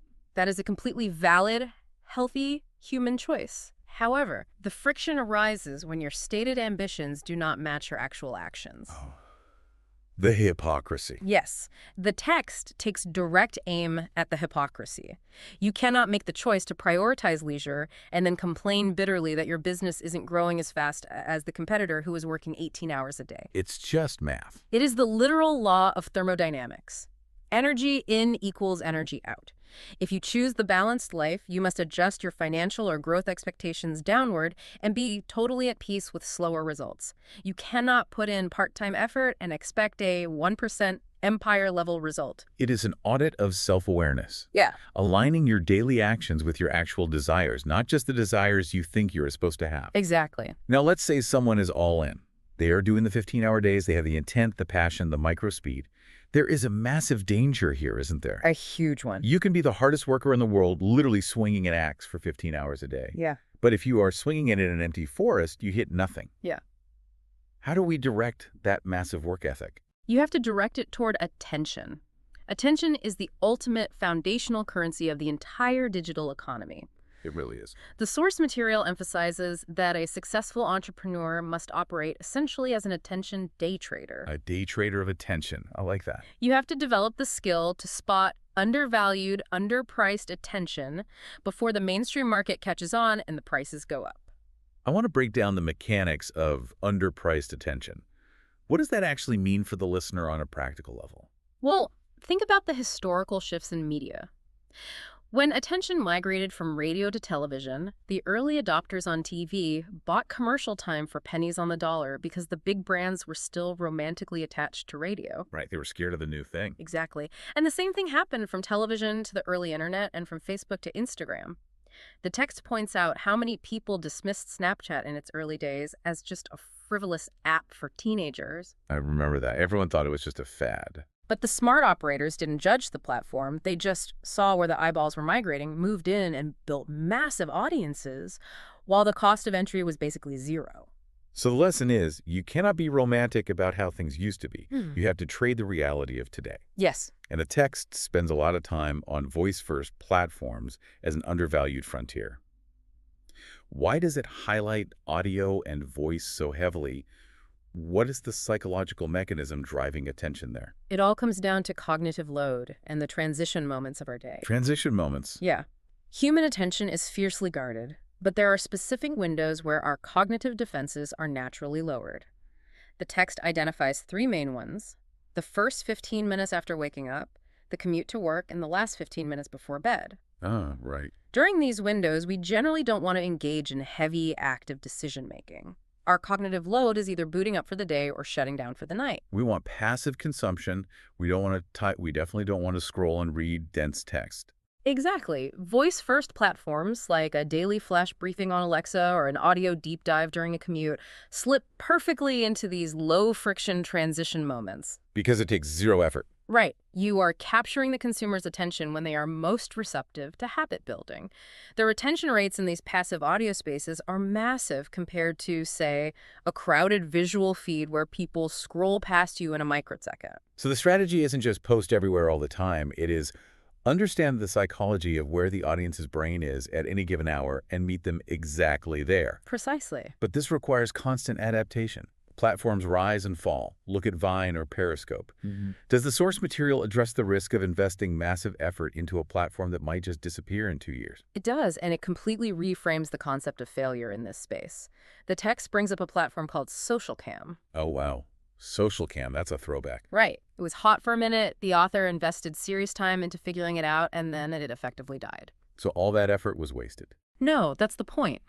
The effort wasn't wasted at all. The mechanics he learned about short-form social video on SocialCam translated perfectly when the next big video platform arrived. Oh, I see. You are not just building an audience on a specific app, you are training your own brain to understand how human attention behaves in new interfaces. You never lose if you are actively learning the architecture of attention. Which brings us to the final and perhaps most intimidating piece of the puzzle. The creation part. Exactly. You have the right mindset. You know exactly where the attention is underpriced. You are ready to work 15 hours a day, but you open the app and you're staring at a blank screen. The blinking cursor. It's terrifying. The pressure to be a genius creator, to produce a viral masterpiece, paralyzes almost everyone. I mean, I know brilliant people who have never posted a single video because they think their lighting is wrong or they aren't eloquent enough.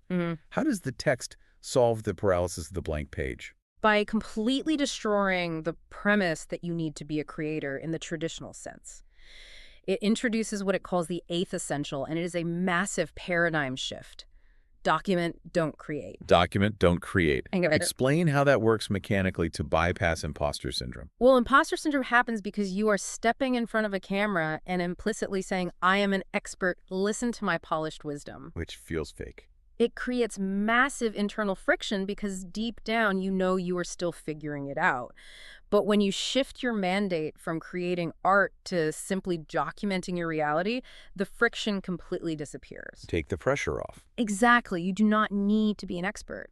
The learning process itself, the struggle, the mistakes, the mundane daily tasks, that becomes the content. Let's use the hypothetical from the text, because it makes this so incredibly clear.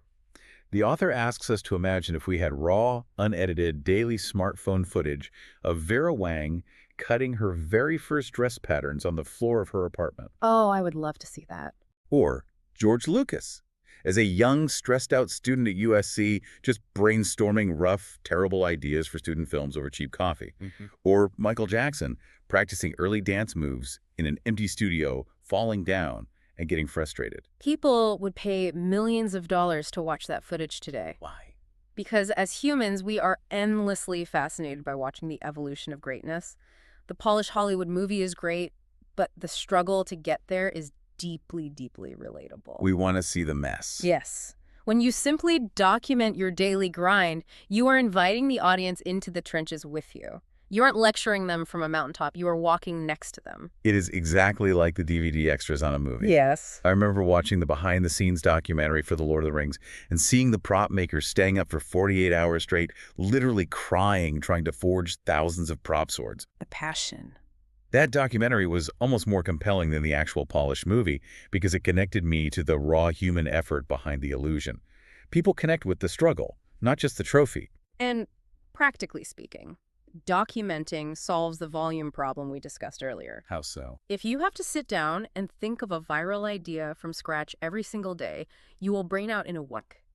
But if you just set up a camera while you are packing boxes for your e-commerce store, or you hit record on your phone and talk through a problem you are having with a supplier while you walk to your car, You instantly create a massive archive of content. Exactly. You create native micro-content without even trying. Let's define that term for the listener, actually, because native micro-content gets thrown around a lot in marketing circles. Right. It means taking the raw documentation of your day and cutting it up into small pieces that are tailored or native to the specific culture of the platform you are posting on. So you don't just post the same thing everywhere. No, you don't just take a horizontal corporate commercial and paste it onto TikTok. You take a raw, vertical, 15-second clip of you solving a real problem, put the native text on it, and it feels authentic to that specific audience. Ah, I see. Documenting gives you the raw clay.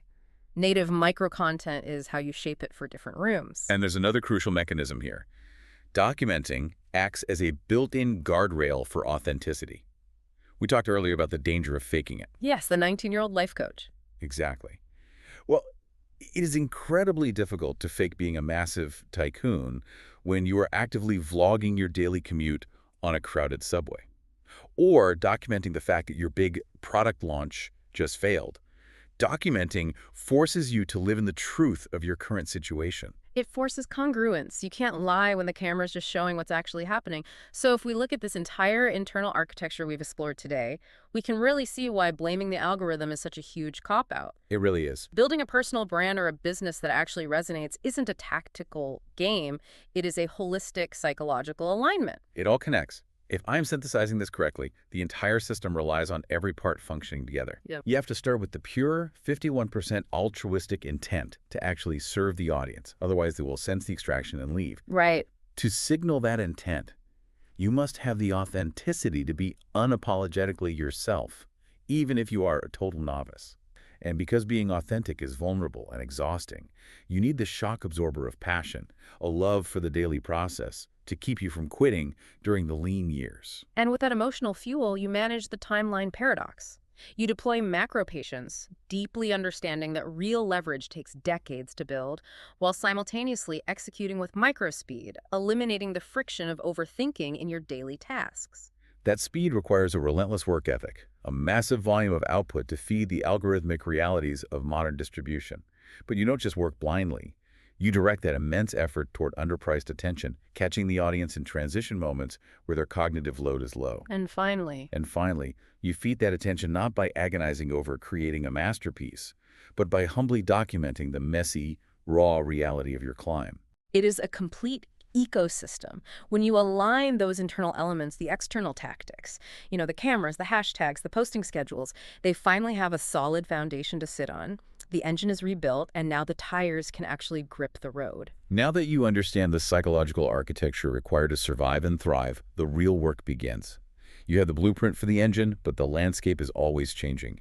Keep exploring, keep testing your own assumptions, because the next step is mastering the specific day-to-day tactics to deploy this mindset across the platforms that dominate our attention today. The foundation is set.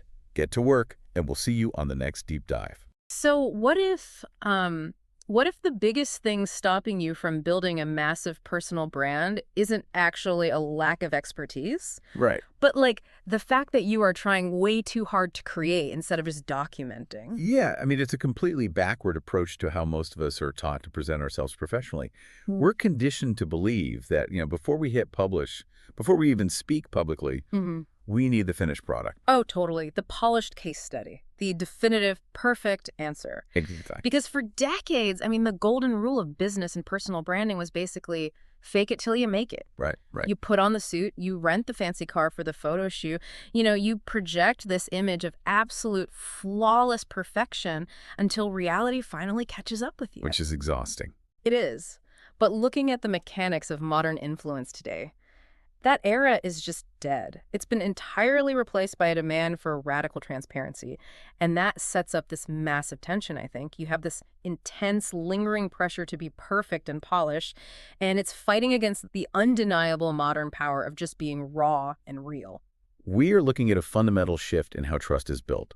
And today, we are unpacking what is often referred to as the eighth essential of building a business, which is content, Right. but specifically the strategy behind it. So our mission in this deep dive is to explore how anyone, and whether you are, scaling a massive enterprise, building a solo consultancy, or just trying to understand how modern media actually operates, how you can use contextual micro-content to build a platform. Yeah.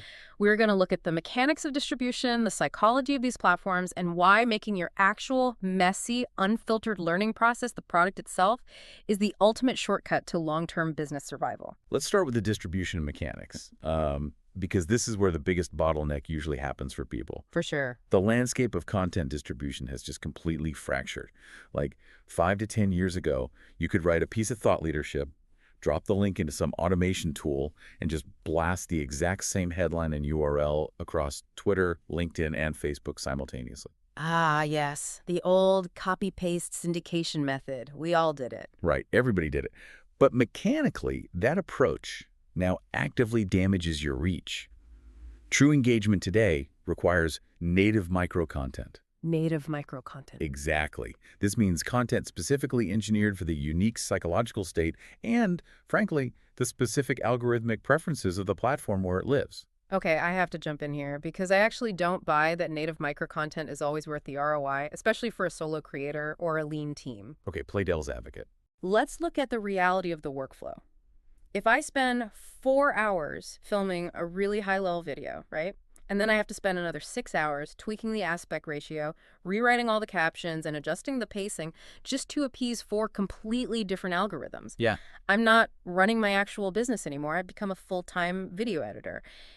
Is the return on that granular level of customization really worth the massive time debt?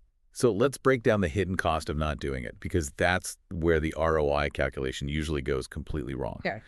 When you syndicate a piece of content, say dropping a YouTube link onto LinkedIn, you are fighting the fundamental goal of the LinkedIn algorithm. Which is keeping people on LinkedIn. Exactly. The system immediately throttles the reach of external links. So your big time investment in making the video, Yeah. it yields zero return on that platform. Nobody sees it. Because LinkedIn is like, nope, we're not sending our users to YouTube. Right.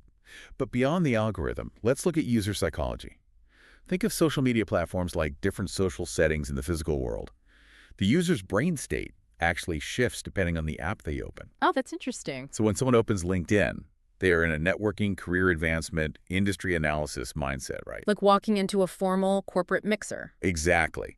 And if they open TikTok or Snapchat, they're looking for high-velocity entertainment or just rapid-fire education. Right. So if you walk into a fast-paced nightclub, which is TikTok, and you start handing out a 15-page white paper, You're going to look like a total weirdo. right, you don't just get ignored. You look completely out of touch with the room. So you're saying it's not just about reformatting the video from horizontal to vertical.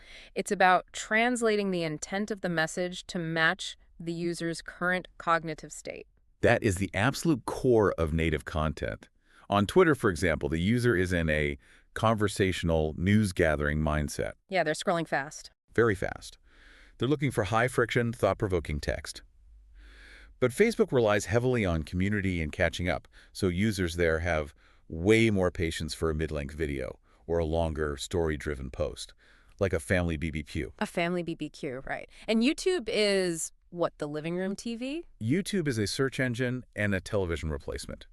People go there actively, seeking a 20-minute deep dive on a very specific topic. So you can't just throw a 15-second teaser on YouTube and expect them to be satisfied. No, they'll hate it. And conversely, you can't give a TikTok audience a slow 5-minute introduction and expect them to stick around. They'll swipe past you in 2 seconds. Okay, so the practical takeaway here for anyone listening is that audience empathy has to dictate the format. If you want a specific demographic to pay attention to your brand, you have to speak the native dialect of the environment they are currently inhabiting. Perfectly said. But that still leaves my original problem completely unresolved. Workflow problem. The workflow. The sheer volume of output required to speak all these different dialects every single day. It sounds like a fast track to burnout. Which brings us to the operational architecture that actually makes this possible. And that is the pillar content strategy. Okay, walk me through it. You don't solve the volume problem by working more hours. You solve it by changing the origin point of the content. This is famously used by elite influencers, like the 1% of the 1% managed by agencies like Vaynerchuk. The inverted pyramid model. Yes. Let's look at how elite media companies and top-tier solo operators manage this. Instead of waking up every day and trying to ideate 50 separate native pieces of content from scratch, which is what causes burnout, they focus all their creative bandwidth on producing one highly substantial piece of pillar content. Give me the micro mechanics of that. Let's say I'm a B2B sauce founder. What does a pillar piece actually look like, and how do I extract value from it without losing the context? Okay, great example. A pillar piece for a SaaS founder might be a 45-minute recorded video podcast where they interview their lead engineer about a major bottleneck they just solved in their software architecture. Okay, so a deep, nerdy conversation. Right. They spend an hour doing deep, focused work. Once that pillar is recorded, the extraction process begins. And the strategy here is to hunt for different types of value within that 45 minutes. You aren't just cutting it into random 1-minute chunks. You're not just chopping it up blindly. Exactly. You look for, say, a 30-second clip where the engineer makes a really controversial statement about a popular coding framework. Oh, nice. That clip, because it invites debate, is formatted natively for Twitter or LinkedIn. Then you find a 2-minute segment where the founder breaks down the actual financial cost of the bottleneck. Right, the business side. Right, and that gets formatted with heavy visual graphics for YouTube Shorts or TikTok. And finally, you take a profound quote from the interview, turn it into a text-only image, and push it to Instagram. Okay, I see the efficiency there. you are preserving your cognitive load. You only have to get into the flow state of creation once a week. Exactly. The rest of the one is just structural extraction. You're operating like a butcher, breaking down a side of beef, rather than trying to, raise 50 separate chickens. That is a perfect analogy. The psychology of context switching is the main reason creators burn out. Oh, tell me about it. Trying to think of a clever tweet, and then write a deep article, and then film a snappy video. It requires your brain to constantly shift gears. The pillar strategy eliminates context switching during the ideation phase. You go deep once, you generate all the raw material in one sitting. It makes a lot of sense. Yeah. Work smarter, not harder. You only need to be on for one deep session a week. But here, this assumes that the raw material is actually good. Right. And this is the invisible psychological barrier that I think stops probably 90% of people from ever executing the strategy. Because if the pillar content is weak, the splinters are going to be weak. Garbage in, garbage out. Right. So what if you aren't a master of your industry yet? If you're, say, 2 years into your career, recording a 45-minute pillar video of yourself talking about industry trends is going to feel incredibly fraudulent. It's going to trigger massive imposter syndrome. Massive. You're going to freeze up. And this is where we had to completely deconstruct the traditional definition of authority. The core concept here, the absolute thesis of this chapter, is document, don't create. Document, don't create. Yes. When people hear content creation, they assume the word creation implies invention, mastery, and definitive answers. But if you have more ambition than established expertise, if you have more passion than knowledge, trying to manufacture that authority is a strategic mistake. Because people will see right through it. The market is way too sophisticated. It sniffs out posturing instantly. So if you want to be a beauty expert, but you aren't one yet, you shouldn't fake a makeup tutorial in your bedroom. Right. Instead, you should film yourself going to the department store makeup counter, asking the professionals questions, and learning in real time. Oh, wow. So you make the learning process itself the content. Exactly. The source material talks about this amazing example. The author notes that his biggest regret was not filming his early days in his 20s, tasting 35 merlots and learning to identify them blindfolded over 3 years. Which would have been incredible content. Right. But he thought he had to wait until he was the expert to hit record. I want to build on that because the source material brings up these really powerful historical comparisons. Think about how captivating it is to watch a 12-year-old Justin Bieber singing on those old home videos. Yes. Or watching Michael Jackson rehearsing Thriller in a mirrored dance studio, just working out the steps. Or imagining George Lucas walking around the desert trying to figure out how to film Star Wars. Or Vera Wang cutting her very first imperfect dress patterns. We love the origin story. We are obsessed with watching the evolution of greatness. Like, Cassius Clay declared he was the greatest when he was 21, but the world loved watching him actually become Muhammad Ali. That is the mechanism at play. Relatability. When an expert only shows the polished final product, the audience might respect them, but they often feel alienated. They think, I could never do that. Right, it feels unattainable. But when you document the struggle, the dead ends, and the learning curve, you invite the audience into the narrative. You transition from being a lecturer to being a guide. Okay, I love that for artists and lifestyle folks. But I want to push back on how this applies in a really strict professional setting. Okay, let's hear it. I understand documenting for a vlogger, but let's take a 45-year-old supply chain consultant or a financial advisor. Right. Clients pay them for definitive answers, not for a learning journey. If a financial advisor documents themselves saying, hey guys, I'm really trying to figure out how these new tax codes work, let's learn together, they don't look authentic. They look totally incompetent. Yeah, that'd be bad. So how does documenting apply when your entire business model relies on you being the expert? That is a crucial distinction, but it misinterprets what documenting looks like for a professional. For the financial advisor, documenting doesn't mean broadcasting incompetence.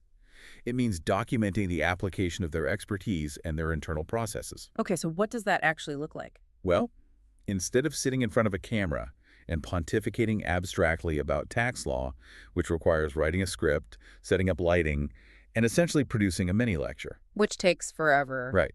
Instead of doing that, the advisor documents a real-world scenario. They turn on the camera at the end of the day and say, I just spent the last 3 hours analyzing a client's portfolio who is dealing with this specific new capital gains hurdle. Here's the framework I used to approach the problem.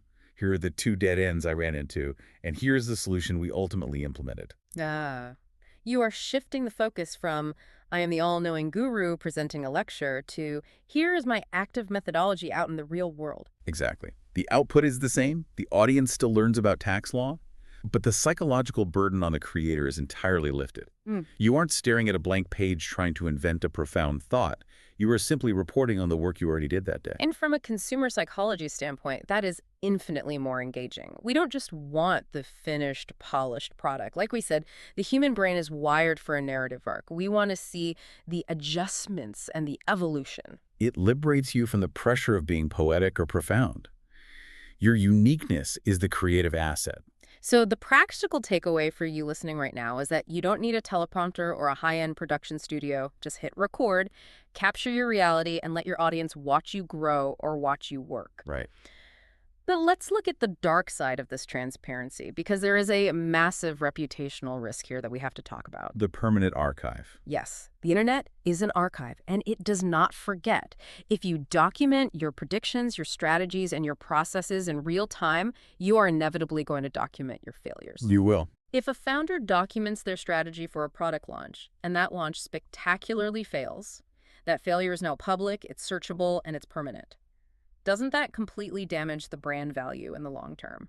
So let's analyze the actual fallout of a documented failure versus the perceived fallout. The fear is that a failure will label you as incompetent forever. Right.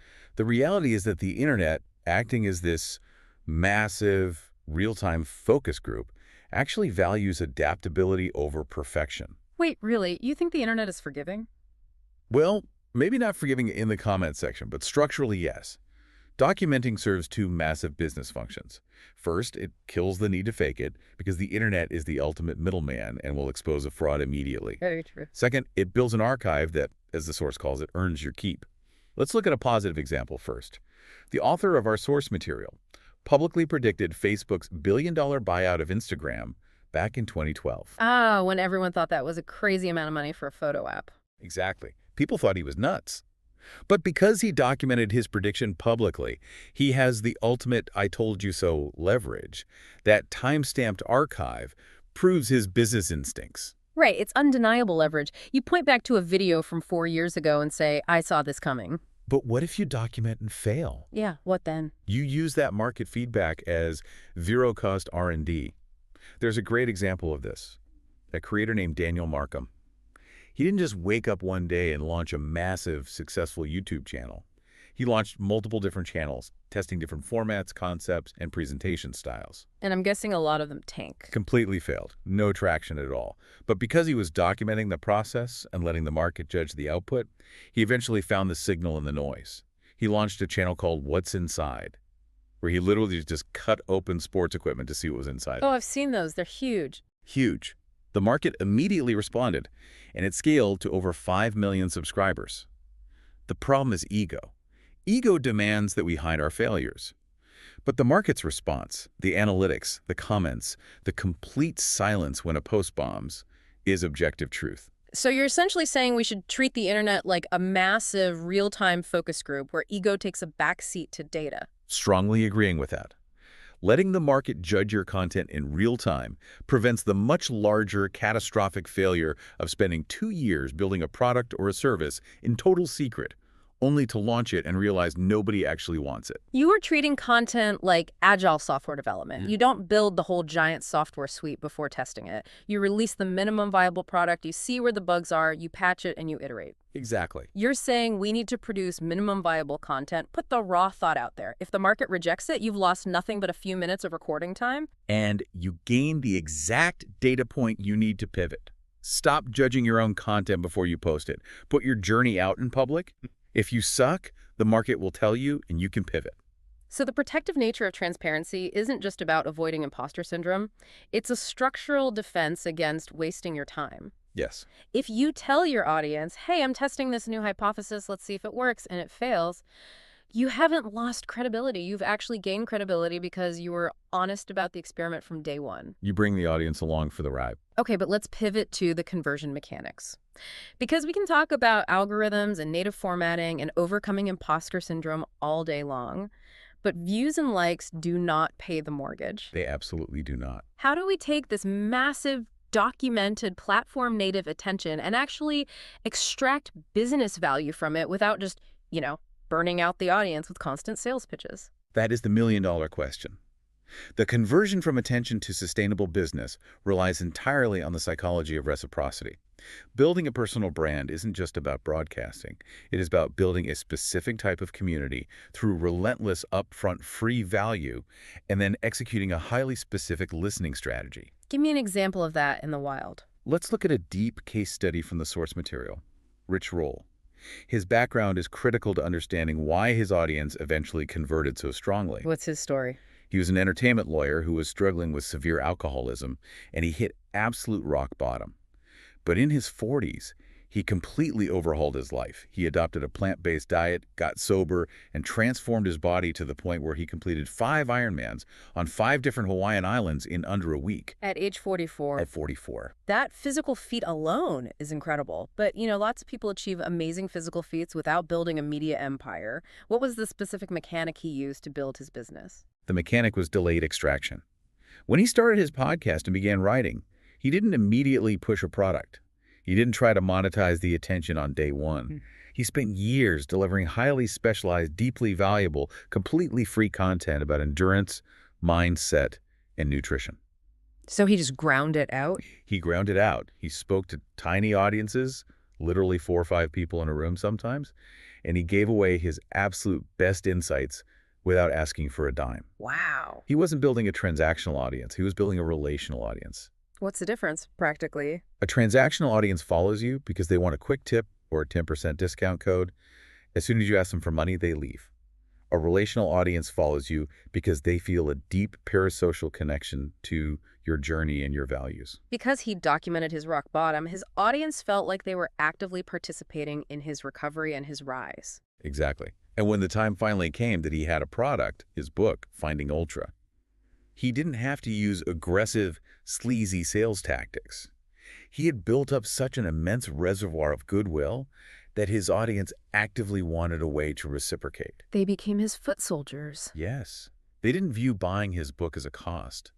They viewed it as an investment in a community that had already given them outsized value for years. I want to focus on the listening aspect you mentioned because I think a lot of creators and businesses get this completely wrong. Oh, they do. They build an audience and then they survey them by saying, hey, what product should I build for you to buy? Which is terrible. It immediately triggers a defensive mechanism in the consumer. It feels like a trap. Like, oh, you just want my money. Right.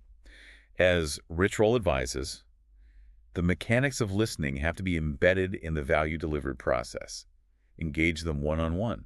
You don't ask what they want to buy. You ask, what are you struggling with right now? Or when you tried to implement the strategy we talked about last week, where did you get stuck?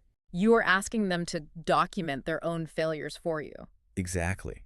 And if you have spent years building trust through your own transparent documentation, they will be honest with you. They will just hand you their exact pain points.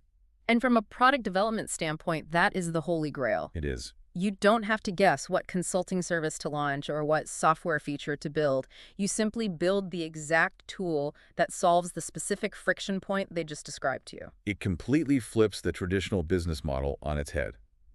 The old model was build a product in secret, buy really expensive advertising to convince people they have a problem, and then sell them the product. Right. The new model, this 8th essential, is document your own attempts to solve a problem in public. Gather a community of people interested in that same problem, listen to where they are struggling, and then co-create the solution with them. That makes so much sense. When you look at the entire architecture we've discussed today, it all really points toward the democratization of influence. The historical gatekeepers, the television executives, the magazine editors, the venture capitalists who decided who got funding and who got a voice, they've lost their monopoly on distribution. The tools to reach a global audience are literally sitting in everyone's pocket right now. The limiting factor is no longer capital or permission. No. You don't need a massive production budget or a perfect polished script. The limiting factor is just the psychological willingness to do the deep work of creating a pillar asset, the operational discipline to splinter that asset into platform-native micro-content. Right, respecting the platforms. And the sheer courage to transparently document your learning journey. You trade the fragile, exhausting facade of perfection for the resilient, undeniable power of authenticity. That really is the soul of this chapter. You are no longer required to be an untouchable guru. Your uniqueness, your specific perspective, and your willingness to learn in public are the only assets you actually need. You trade the facade of perfection for the power of authenticity. I love that. So, you now have the structural blueprint for what to make and how to share it. You know the mechanics of native platforms. You understand how the inverted pyramid prevents burnout. You know that documenting your process is both a psychological release and a massive strategic moat for your business. It's all right there. But having the blueprint is very different from pouring the concrete. If you understand exactly how these mechanics work, and you see the data supporting it, and you have all these tools at your fingertips, and you are still not hitting record, what exactly is stopping you? That's the real question. What is that hidden script running in the back of your mind? Well, we're going to uncover and deconstruct those invisible psychological barriers that cause self-sabotage in our next deep dive. Stay curious. What you just listened was the beginning of a full audio, way longer, explaining every single chapter of the book. If you would like to keep listening to the end and access to the full audio, you can access it with the link down below in the description and in the pinned comment.